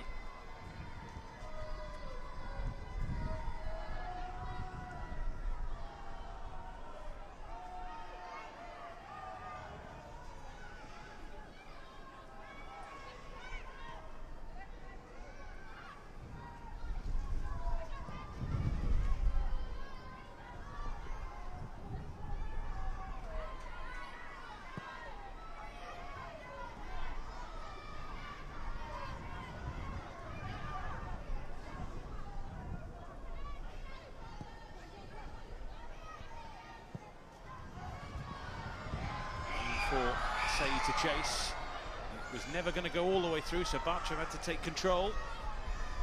Petzelberger away, drops to the feet of Gorry. Gets a free kick this time. Just a bit nerve-wracking as well, I think, for the Tottenham defence on that long ball, because Wojtikova's come steaming out and just sort of makes it hard for Bartrip there, because she's not come out to win the ball. She's just sort of closed the gap between her and the defenders as well, which sometimes makes that a lot difficult for a defender to be able to get a clean clearance away from it.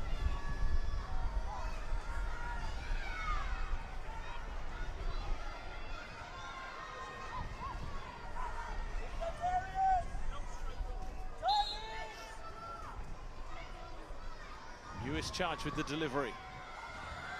Plenty to look for. It's a really good header. It's in! They have clawed their way back in. 3-3 with 20 to play. And Amber Tisiak gets the goal to really make it game on. It's a great header. It's an absolutely fantastic header from Tisiak here. Good ball in from Lewis. She's got that bend on it, a bit similar to the one we saw from Beth England. No, she gets across her defender, Simonen. Probably isn't even really aware where she is. She loses her marker, she comes across, and he just bends it in the corner there. It's a great finish, it's a great header. And we're set up for a terrific finish here in Dagenham. A first Hammers goal for Amber Tusiak. And here's Smith now. She was looking for a save, just couldn't quite pick her out. Where's it going to drop? Tetzelberger in the way.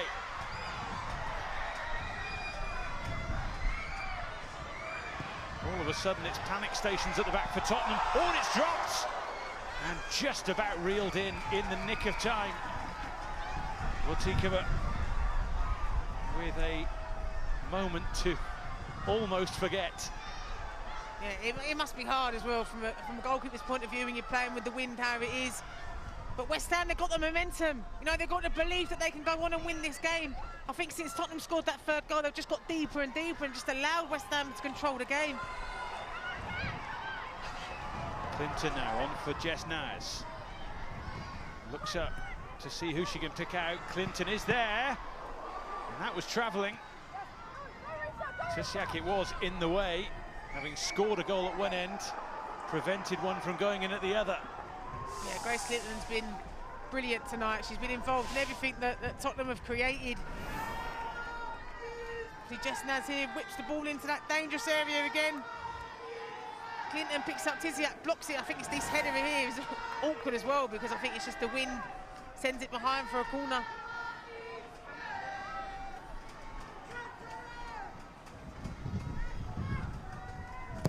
And it goes again. Plenty in the mix. Tetzelberger with the strike. Clinton again. Well, that certainly had Mackenzie Arnold scurrying across her line. Yeah, it's another great effort from Clinton, but surprised really with West Ham. You know, if you've got a player like that, you sit on the edge of the box, you need to come flying out a lot quicker than what you're doing. You don't allow a player time like that. Should he punish you tonight for doing exactly that? Denton. Sonnen got the touch. Gorry couldn't guide it forward.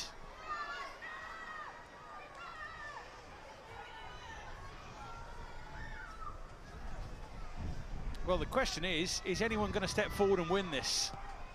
Well, if I'm going off of what's happened so far in this second half, for me, I'd say I fancy West Ham to nick a winner out of the two.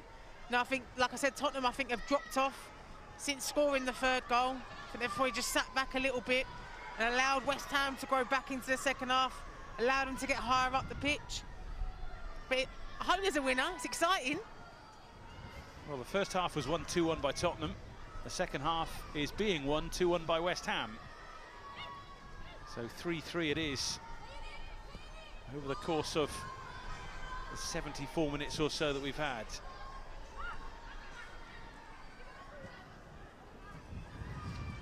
Tetzelberger.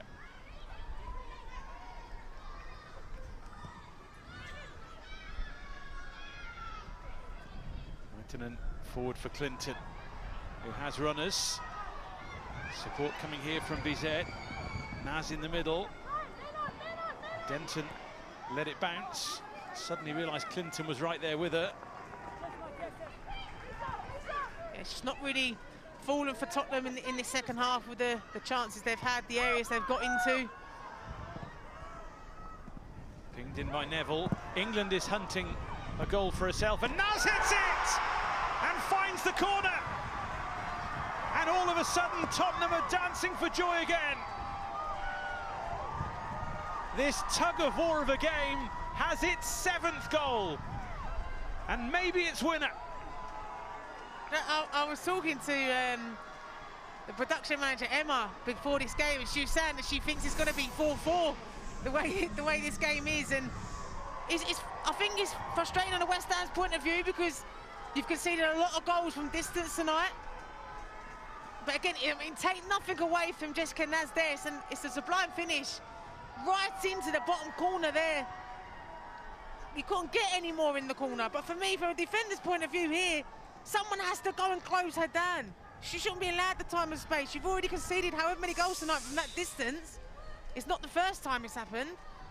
But I think West Ham will feel frustrated because they've controlled the second half.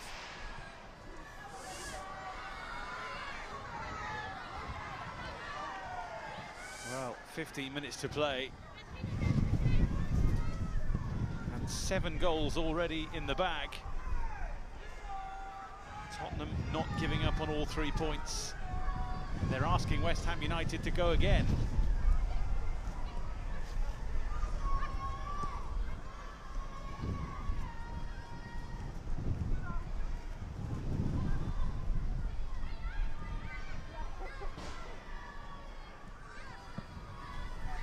Petzelberger with the challenge. I'm glad as well, though. It's a good game for a neutral as such. You know, there's been a lot of goals tonight. It's been excitement.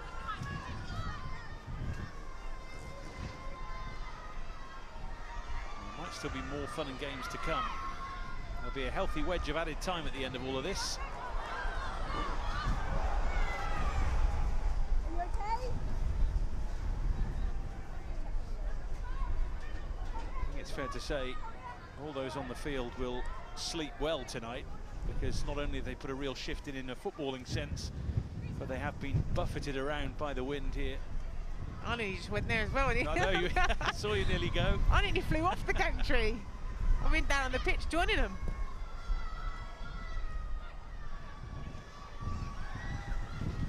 Petzelberger.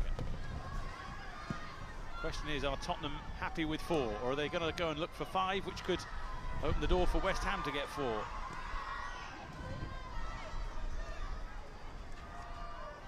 I think that's the question, though, isn't it, really? Because obviously you're looking, there's still 13 minutes or so of normal time to be played. But what do you do? Do you sort of try and control it, sit in a little bit, you know, make it hard for West Ham? Or do you think, hold on a minute, West Ham obviously going to go for it. They're going to want to get at least another goal to get a point minimum. But you know, then if they're going to go to it, they're going to leave spaces for you to open up and attack. So you could go and settle it and make it 5-3. Always interesting to see who is in the crowd as well. Sam Kerr, we wish her well with her recovery. Currently out, of course, with an ACL injury. Gorry stepping in. Oh, wonderful hit. And a save to match it, was it? Wojcicka seemed to scramble across. And whether it was keeper or post, Gorry was denied. Yeah, for me it looked like it was a great save from the goalkeeper. Oh no, I don't think she gets a touch on it at all. I think it is the post. It's a great first touch from Gorry. You question though, Bartrip, when she does take that first touch, do you step out? You know what she's going to do, you know she's going to strike the ball. Can you get a little bit of pressure on her to not allow her the space to open up? Well, super hit, and the woodwork came to Tottenham's rescue there. Just when it looked from our position here that Wojcicka may have got a touch.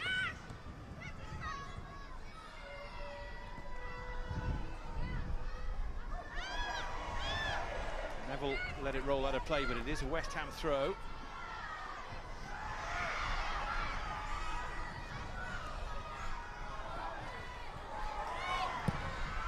And from Gorry, swirling all the way. Couple hit the deck then. We're claiming that they were brought down. Yeah, I think West Ham fans from behind the goal as well were calling for a penalty and a save. Meanwhile, at the other end, Jess Naz is offside.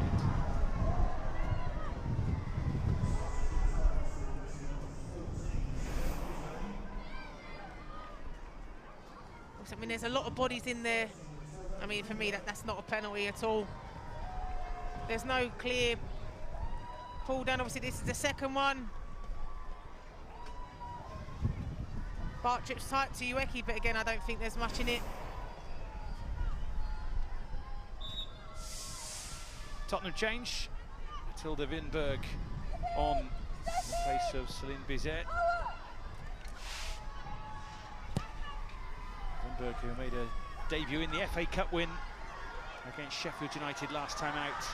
This is a Tottenham WSL debut for her. Quite a game to come on in as well. Final 10 minutes. Got to get up to speed straight away. Shouts of a foul, but on go West Ham United here. It breaks for Smith.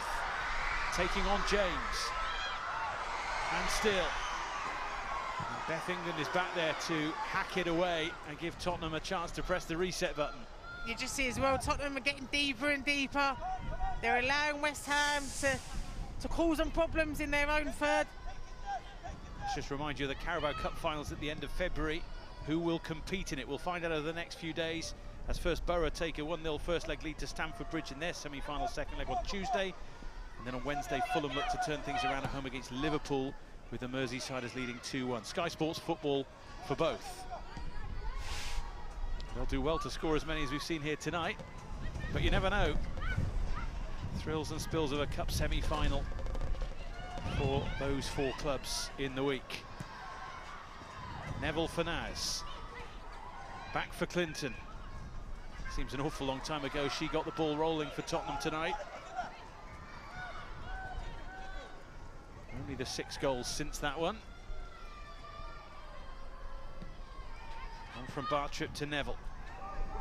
Shimizu trying to look after Naz.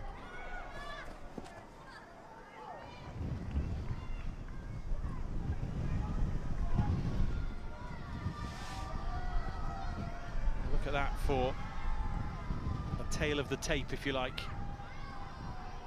Both managers, whatever happens in the final 9 minutes plus added time, will take positives and negatives from tonight.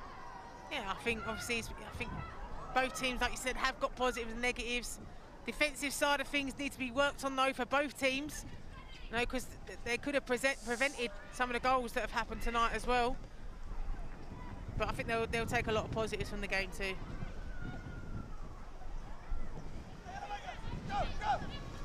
Forward from Smith.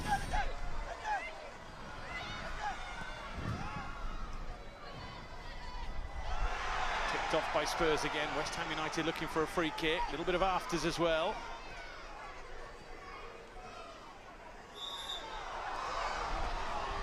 Another free kick goes the way of Tottenham.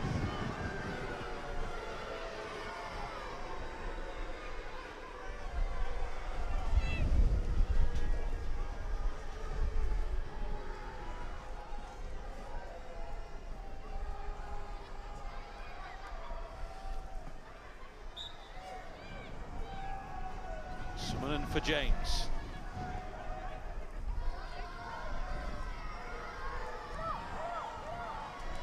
Leitinen.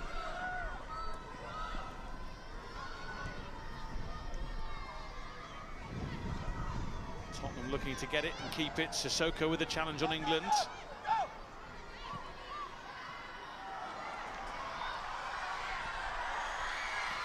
Clinton chasing back to win it back. But West Ham still have it, and Bartrip's challenge is penalised. It's all hotting up out there, and the yellow card is raised in Bartrip's direction. You're expecting that now, though. Obviously, coming into the latter stage of the game, West Ham are pushing at least to get an equaliser. Clinton does really well initially to track back.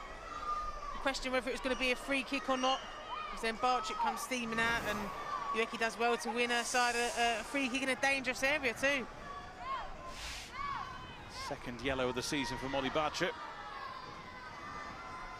Now a committee meeting about what might come from this free kick. Concentration key at this stage.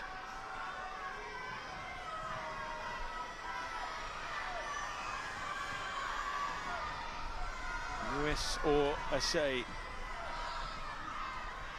Going to be Mewis. She got plenty behind that.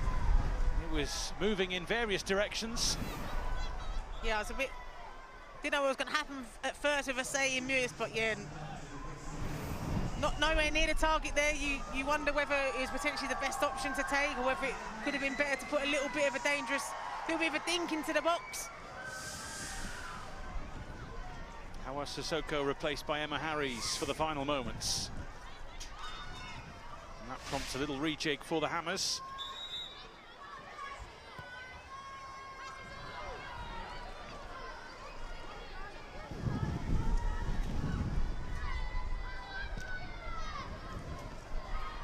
Rotikova. Tottenham gift it to West Ham United. Chance to keep the pressure on. Clinton, though, immediately extinguishes the threat. Gorry. Recchi is there, nearly fell for a save. It's just chaos at both ends of the field at the moment now, isn't it? Yeah, it seems like no one can just get hold of the ball. Tottenham, you're questioning some of their defenders as well. Grace Clinton does really well to track back and do her defensive duties, but they're just getting deeper and deeper, Tottenham. Into the mix it goes again, and Vatikova holds on. I think you got Beth England dropping in to really make a 5 in midfield there, but you're just dropping and dropping and dropping and allowing West Ham to carry the ball forward and forward and allowing them to put the balls into the box. You're trying to hold on to a lead. You've got to get the pressure out. You can't just allow West Ham, you know the momentum's with them. They're chucking it all forward, they've changed formation. Got to be brave.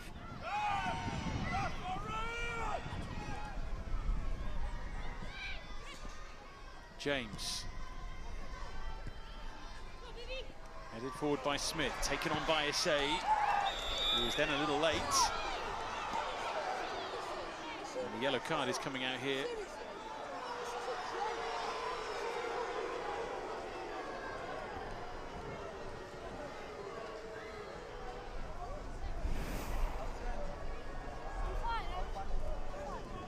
I mean, it's like you can see she's trying to put pressure on. Obviously, Sumlin kicking the ball long, but just leaves her foot in.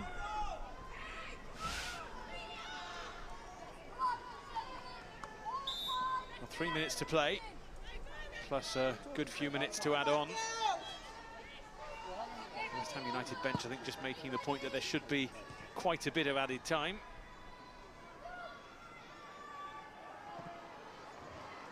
No way through for England. Nicely on from Mewis to Gorry. Looking for the run of Recchi. Trying to find the space, there isn't much. She'll get a corner for her troubles. Yeah, Katrina Gorry on obviously the left-hand side does really well. Recchi, good run. 1v1 attacking, cuts back inside. Wins West Ham an important corner. Corner that could be key, you never know.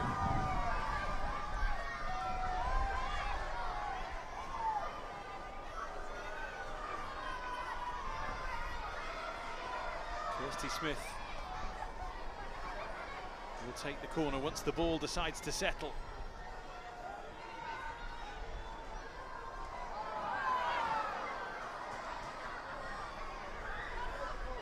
Time is not on West Ham's side here.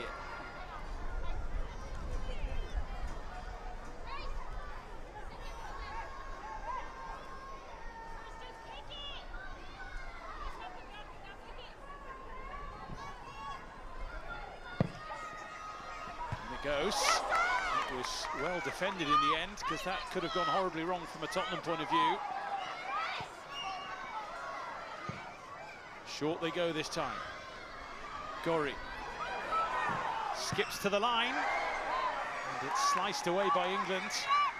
I was thinking as well, watching it, of Kirsty Smith, how she was struggling with it. Why not go and take a short corner? No, and obviously they did react well. Tottenham have got no one out there. If she's struggling to get the ball to stop, get out there and do a short corner and get the ball in.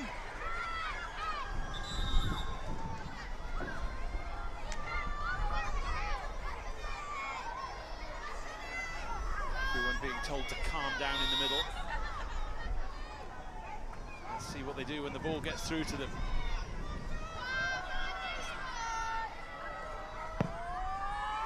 Launched in by Smith. Up and away as far as Gorry. Couldn't quite get the purchase on it to cause further problems for Tottenham.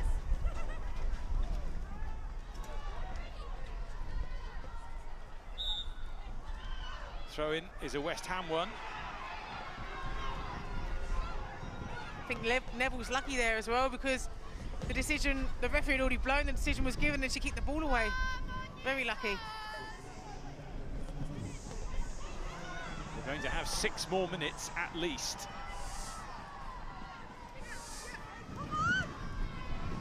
Bartrip's header.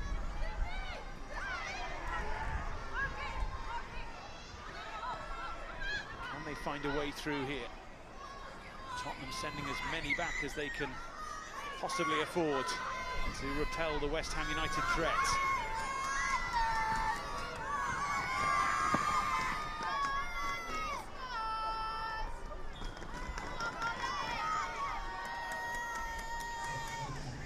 have a Spurs change. It's the end of the night for Beth England. Yeah, I think she's had a very quiet game today. By normal standards, I think she had a little bit of a frustrating game. West Ham haven't really given her the time or the space that she probably would like. Again, I think she's going to be frustrated with the chance that she missed as well. Big chance for her.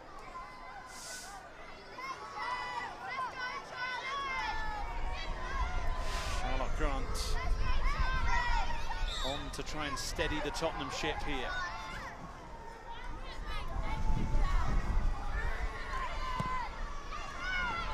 Away from Clinton. Winding the clock down as best she can for Tottenham by looking for distance.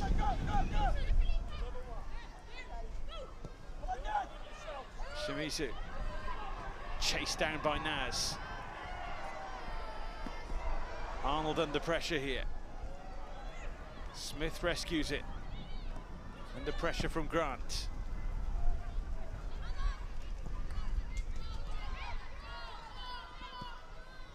Summerlin forward.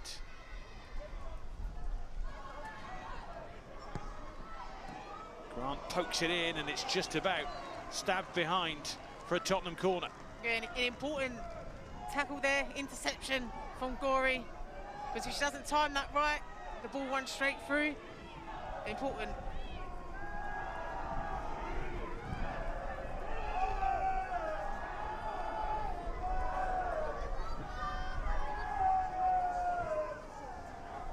Tottenham understandably in no hurry to take this set play.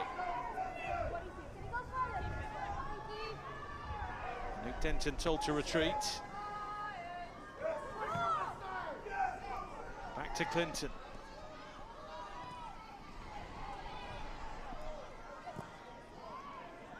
That will roll through for Arnold, who will be encouraged to get rid of it as fast as she can. But that's not what was in her mind, and it won't help West Ham United. Yeah, by Mackenzie's Arnold's standards, she won't be happy with that. You can see what she's trying to do. She's trying to get her team on an attack quickly. The wind just was not in her favour at all.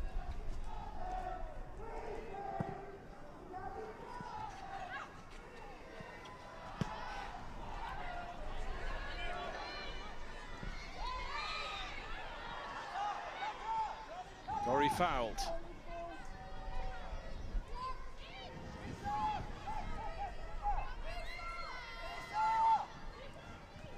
Mackenzie Arnold will strike it forward. Everybody else in claret and blue told to get in the mix. Mewis, who wants it? Ueki was there, just couldn't really get the force behind the header. It was good from West Ham to put the ball into the box. And Ueki just couldn't connect enough with it.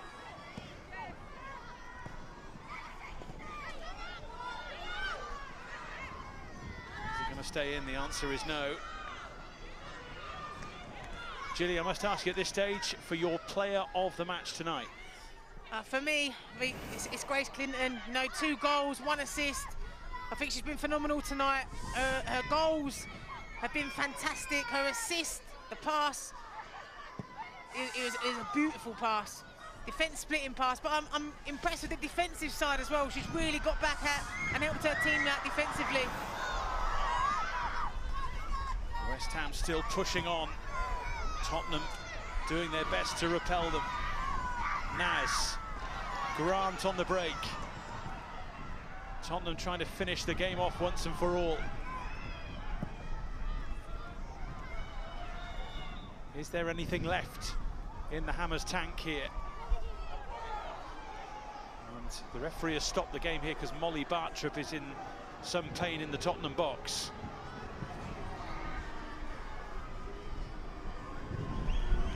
It's one of those ones, though, where you just think if you're winning like Tottenham, you don't want to give West Ham any more extra time needed. Do you know what I mean? So it's a difficult one, but obviously for me, Grace Clinton tonight, she's been brilliant. She's been, like I said, on the ball, off the ball. She's really worked hard. She's dug deep. She's been huge for Tottenham tonight. And as it stands, she's on the winning team.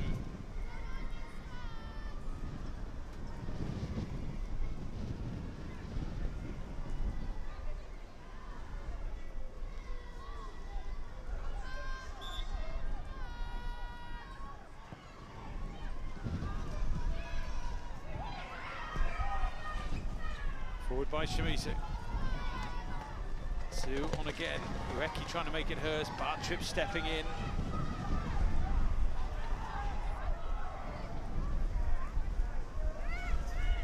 The weather is worsening by the minute. Wherever you're watching this, I think you're better off than if you were here. But boy, haven't they given us a game tonight. Both sets of players, credit to them.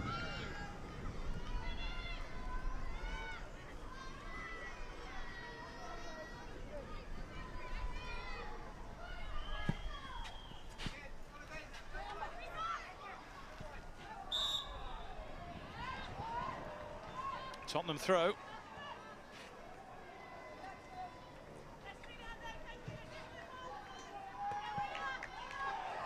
We've now played 7 added minutes. Tottenham just want to hear that whistle.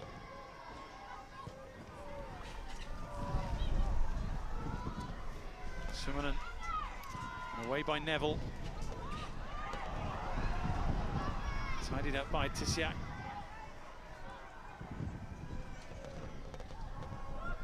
Away it goes for a Tottenham throw.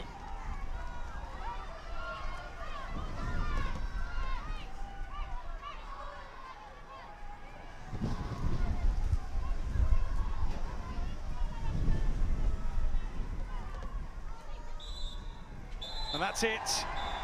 A titanic tussle goes Tottenham's way. Onwards and upwards for Spurs, who equal their points total from the whole of last season with half of this campaign left to play. But they really had to work for the points. A game full of goals, full of talking points. And some of those goals will be debated long into the night by those in claret and blue. But while both teams will take positives and negatives from the matchup, it is Tottenham who take home the points. West Ham United 3, Tottenham Hotspur 4.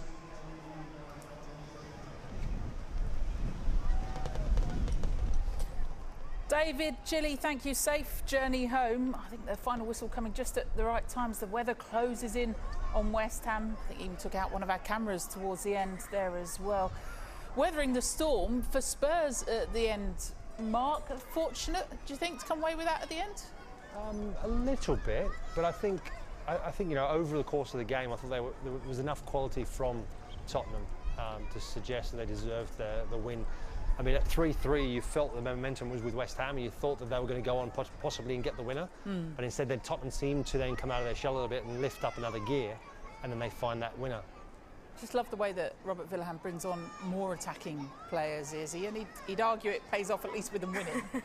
Well, yeah, of course, he's got a very attacking mindset as a coach, and the players must be absolutely thriving under his management. And yes, it was a gamble perhaps to bring on Jessica Naz, who ended up getting the winning goal at the end of the game. So any questions that were raised towards him about his defence, I think he's answered very nicely with that performance and that win, and some fantastic goals from players aside of Beth England and Martha Thomas. He did say at the beginning of the game, didn't he? He said about scoring goals. Yeah. It was about scoring goals, not so much the defensive side, so they showed it today.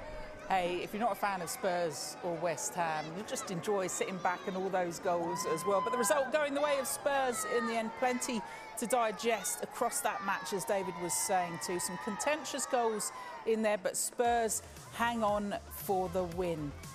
And their 4 goals, part of 26 goals across the weekend, started, didn't it, promisingly in terms of clean sheets, with just the 1-0 win for Aston Villa on Friday night. But vital results for Arsenal, for Chelsea, for Manchester City as we head towards the top of the table. And big results at the bottom. A last-gasp goal for Brighton beating Bristol City, and Spurs overcoming West Ham, which leaves your WSL table this first weekend back from the winter break looking like this. Chelsea then top of the table by 3 points from Manchester City. Arsenal dropping to third. They've gone up to second after that result yesterday. Manchester United in fourth, but they are 10 points now off Chelsea, who top the table. Spurs in sixth at the bottom. West Ham and Bristol City locked on 5 points, and they only go and play each other next weekend. Talking of next weekend, We've got matches on Saturday and Sunday. We'll bring you Brighton against Chelsea, 5 o'clock on Saturday, and then Sunday, Liverpool against Arsenal.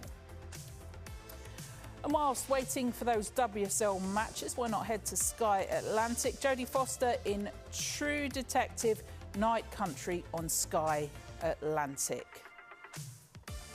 Might need a few detectives tonight to go over that one. It is, though, a case for the defence. Needs to be argued for Tottenham and for West Ham. We'll hear from the managers and the players to come.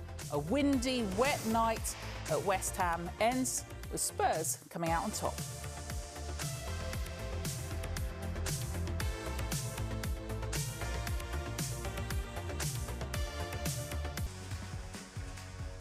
Are you not entertained? A 4-3 win for Spurs at West Ham. Jessica Naz, that wasn't the pick of the goals, but pretty special, accurate from Tottenham strikers on the night. Fun for the neutral, a little bit nervy for everyone else watching on, but they come away with the win. As you can see, as I think a little bit of everything's blowing across the pitch at West Ham. Possession fairly equal, but look at those shots. 16 apiece, 8 on target from Spurs, 4 from West Ham. Plenty to react to on this one. If you are watching us on Sky Sports Showcase, you're about to leave us right now, but do continue watching on Football and Premier League for plenty more reaction.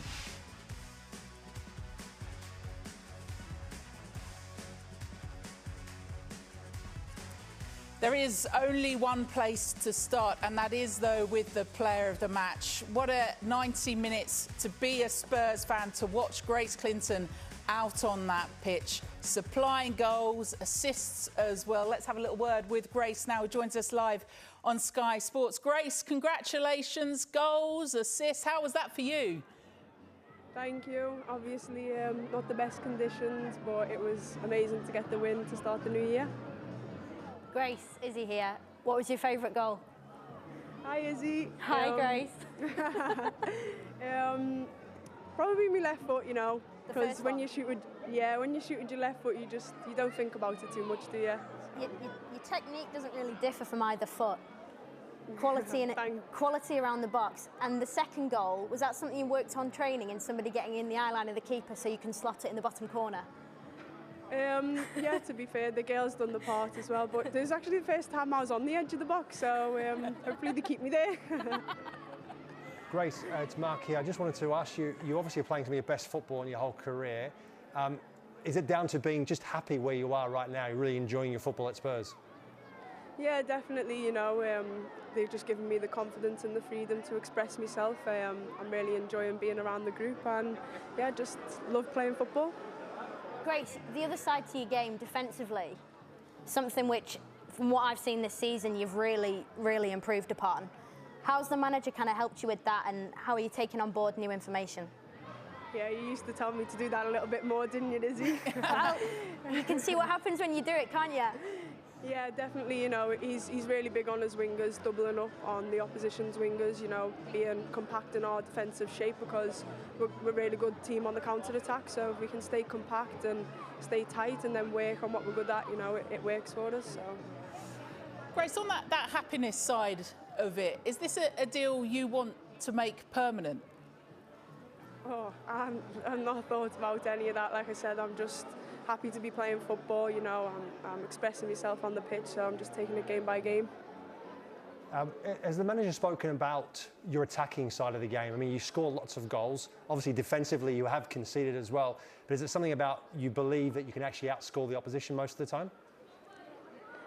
Yeah, I feel like, you know, once we get a goal, the floodgates start to open for us, but, you know, that's definitely not something we try and do, give them a goal so we can get more. You know, we don't want to do that. We want to stay compact, defend together, so it's something we work on every week, and, you know, we keep on improving. Grace, what does success this season look like for you and the team?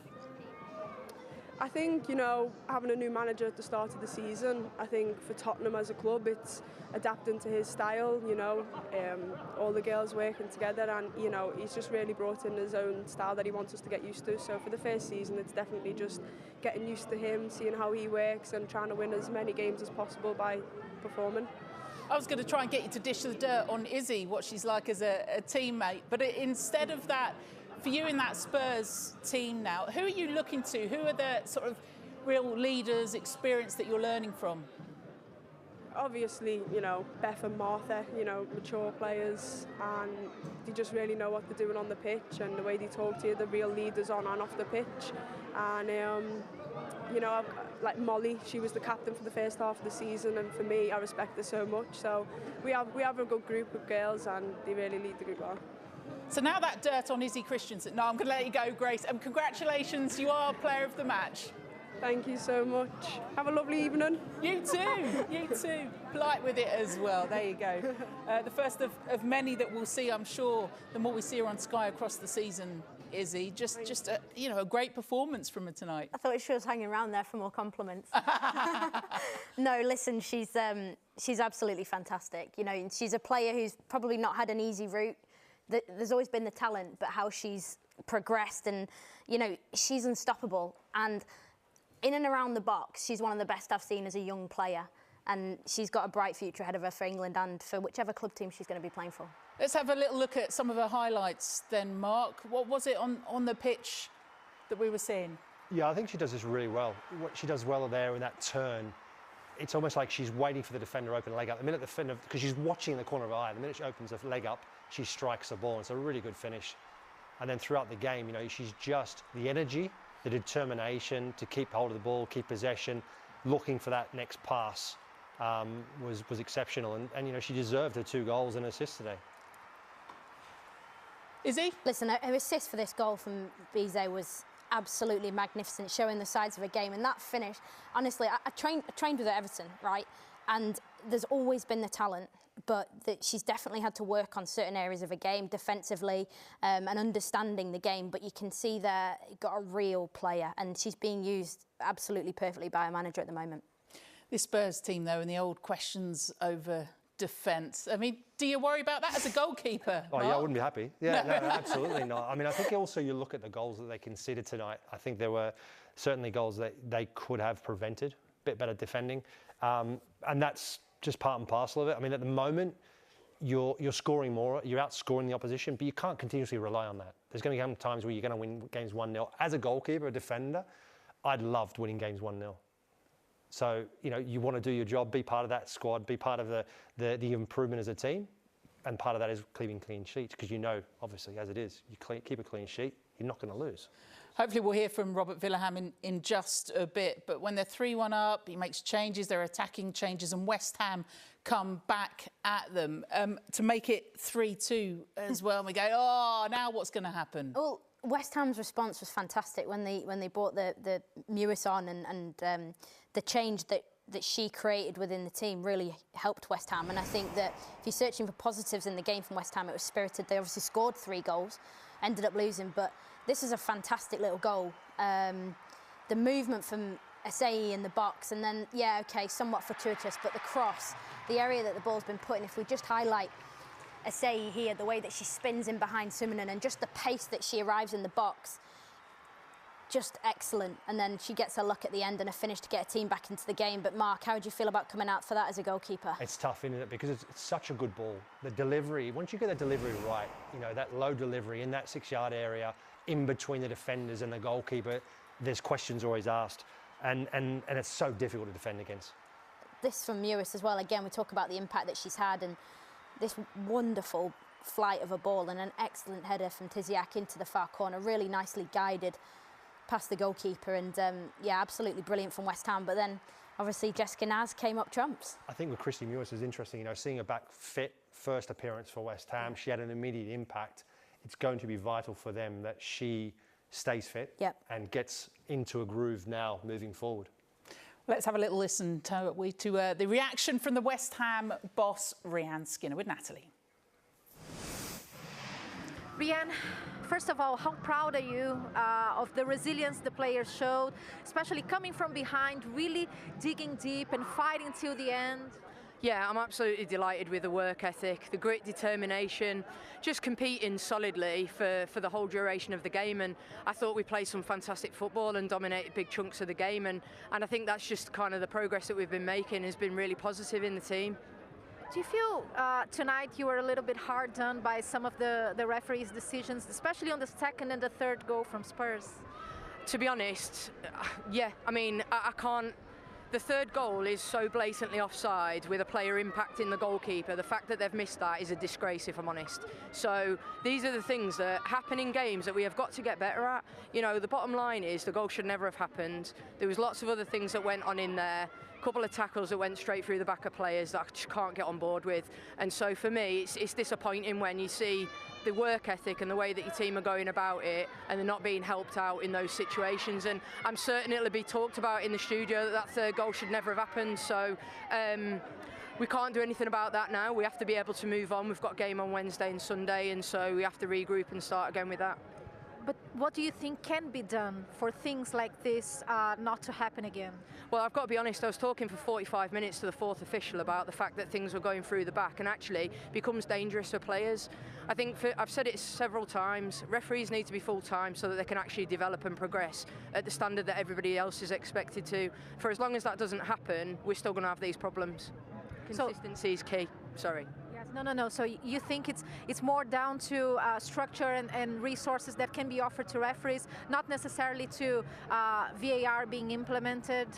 No, I think ultimately we have to invest in the people that are trying to do their best in the game, and I appreciate and respect that it's not easy. I get that. You know, I'm the first to be an advocate for that all the time. But when it comes to decisions like that, there has to be ways of developing people so that those don't continue. About the game, defensively, do you feel a bit frustrated, especially for conceding goals from a distance? I just think we didn't deal with the first phase of those goals very well, and some of the clearances just went into areas that just caused us some problems. It's really difficult to react to that when, for Maka, it's very difficult for her to see a couple of those goals because of where they've dropped and there's bodies in front. So I think we've just got to be a little bit more diligent on clearing into areas that don't create us those types of problems. As you mentioned, you've showed signs of progress throughout the season and now with new signings. So for the second half of the season, what will be key? Well, I just think we've got to stick together, and you know, the team's done exceptionally well and everybody's on board and believes in the way that we're trying to play. You can see that from the work ethic in the players and the way that they're going about it. I couldn't be more proud of them, to be honest. It's just, the problem is that, you know, we just can't quite get that result over the line at the moment, but it'll come. And I've been here before, players have been here before, and you get results and then you get on a bit of a roll, and football has its ups and downs, and that's just something that we're dealing with at the moment. But I can't fault the players' performance. I'm really proud of their attitude, and we'll keep working hard. Thank you, Rian. Thank you.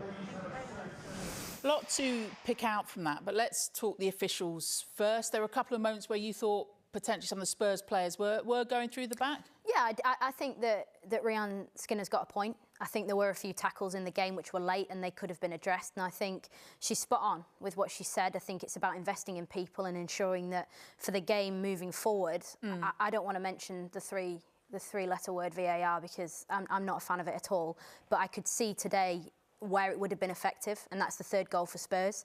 I think there's a blatant blocking of the goalkeeper's vision of the goal. Let's not take it away. Grace Clinton's finish is fantastic, but we can just watch it back, and the ball comes into a second phase. And if you just watch the goalkeeper, you see better from this angle. The player comes off the line, she's attacked the ball, and it's just here. As you freeze it here, she's right in the eye line of Mackenzie Arnold. Mark will be able to speak much better than me from a goalkeeping perspective, but for me, the goal should never ever happen. It shouldn't. I mean, you've got to have sympathy for the officials, because the referee's on the left-hand side. I don't think she sees the line. She doesn't. She clearly doesn't, because if she sees it properly, she disallows the goal. The lineswoman can't see it. It's impossible. All she can see is that she's offside. VAR is the only way that's going to because they did confer, because didn't they? The lineswoman's responsibility is to look at the last line, right? The last player that comes out of this second phase from just behind Mackenzie Arnold right at this point is where the lineswoman should be looking. And I think that she should be equipped to be able to see in this moment exactly right now that the player is stood in front of Mackenzie Arnold. The ball has resulted into the back of the net. And I personally think Rian Skinner is absolutely spot on. That goal should never, ever stand. It needs to be taken back. But listen, Grace Clinton from the edge of the box, wonderful finish, but West Ham extremely unfortunate. They are, again, no questions defensively with both sides, as we've mentioned. But do you see enough in this West Ham team when they've got Bristol City next week that they'll be okay? Yeah, I think so. I think they've got the quality. Obviously, signings have been important. I think, like I mentioned just before, Christy Mewis, I thought her introduction was very, very positive. She needs to stay fit. Katrina Gorry, I'm a big fan of anyway. I've seen a lot of her playing for Australia, and I know that she's more than capable, and she's a top quality player, that she can make a difference for this West Ham side. I think going forward, there's enough other teams in this league where West Ham should do enough to stay in the league. 4-3 win then for Spurs at West Ham tonight. Yeah, Mewis nearly got the assist just coming on as a sub. But we'll hear from Robert Villahamn. He continues to go on the attack. He's coming up.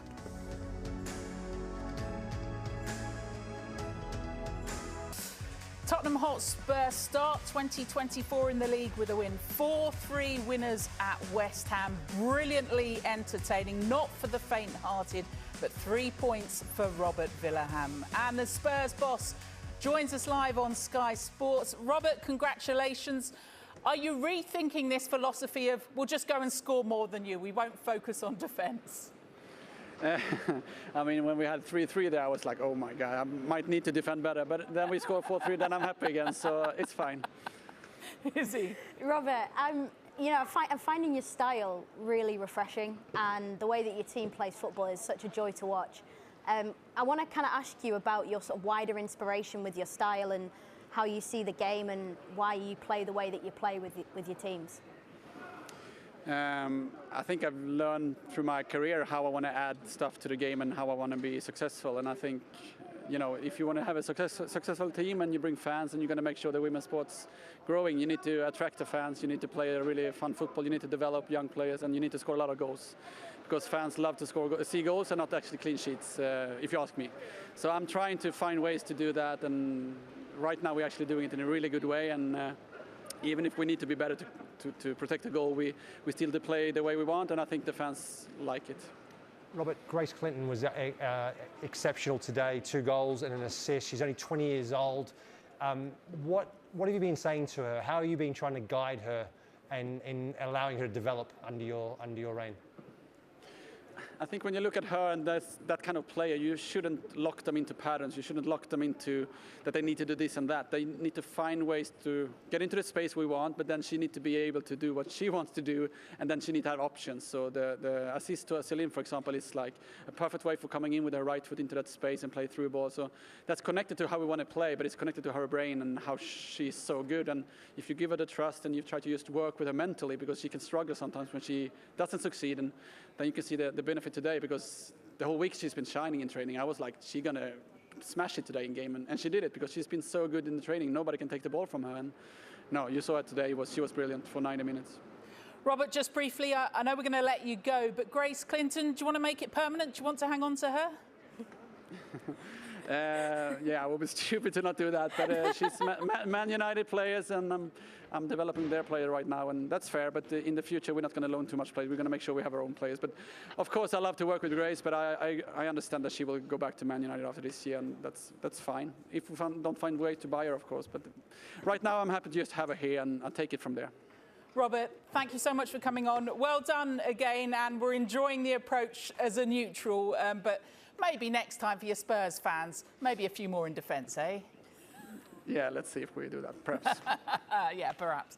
Hopefully not. Robert, thanks for coming on. Thank you. Take care. Bye.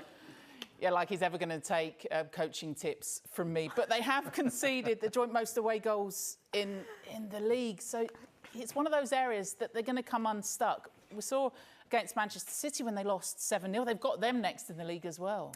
Yeah, and obviously the trip to the Joy Stadium wasn't very successful last time out. I think that bringing in defensive reinforcements helps. We spoke about Charlie Grant pre-game, and she's a player who, if you look at a young player with a lot of enthusiasm, but a lot of game understanding to learn, I couldn't really think of a better manager to be under right now in the WSL than Robert Villahamn, who has said within his approach he wants to breed young players, develop them, but also play an exciting attacking style. And Charlie Grant, we've said, you know, she's like a kid in a sweet shop at times going forward, but when we spoke to Grace Clinton about, she mentioned a lot about being compact and their defence sort of being compact and their shape and their structure, the wide players coming in.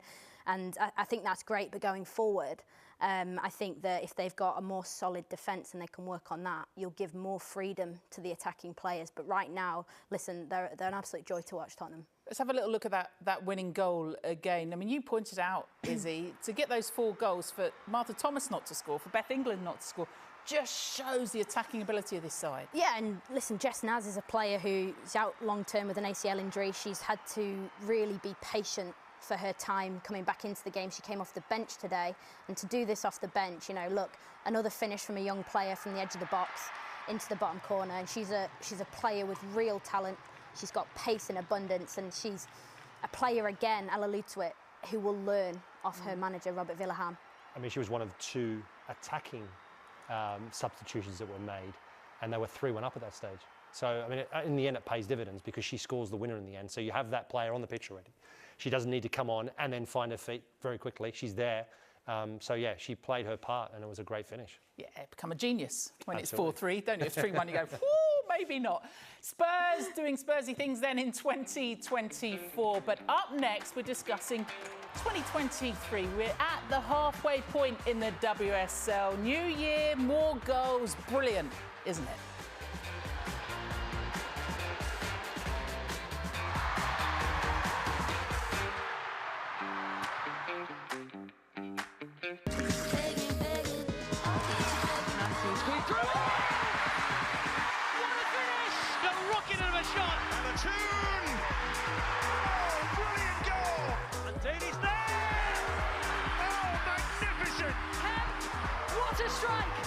What a finish that is! What a season it is proving to be.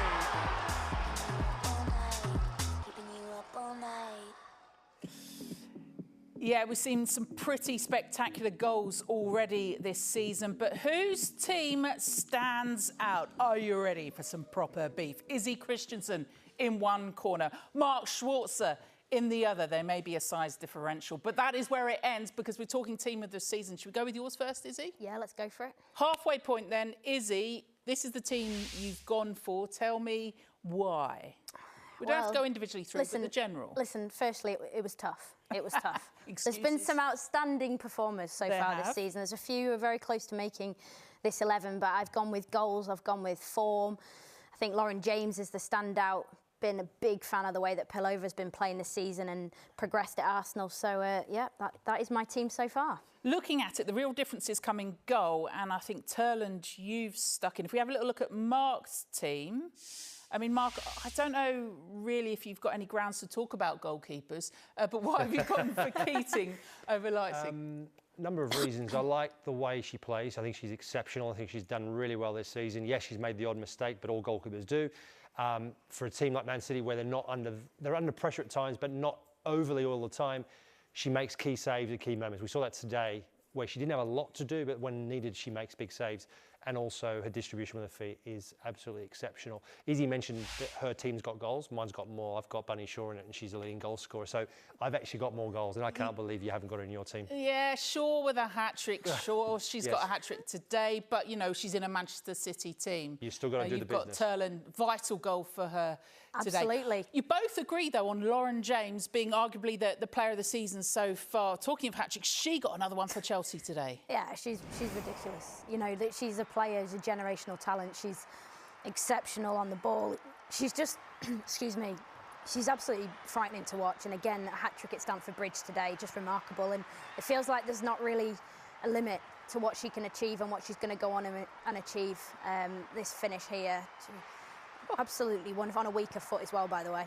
Yeah, what a player. I think Leah Williamson said that she's like a cheat code on a video game. Yeah.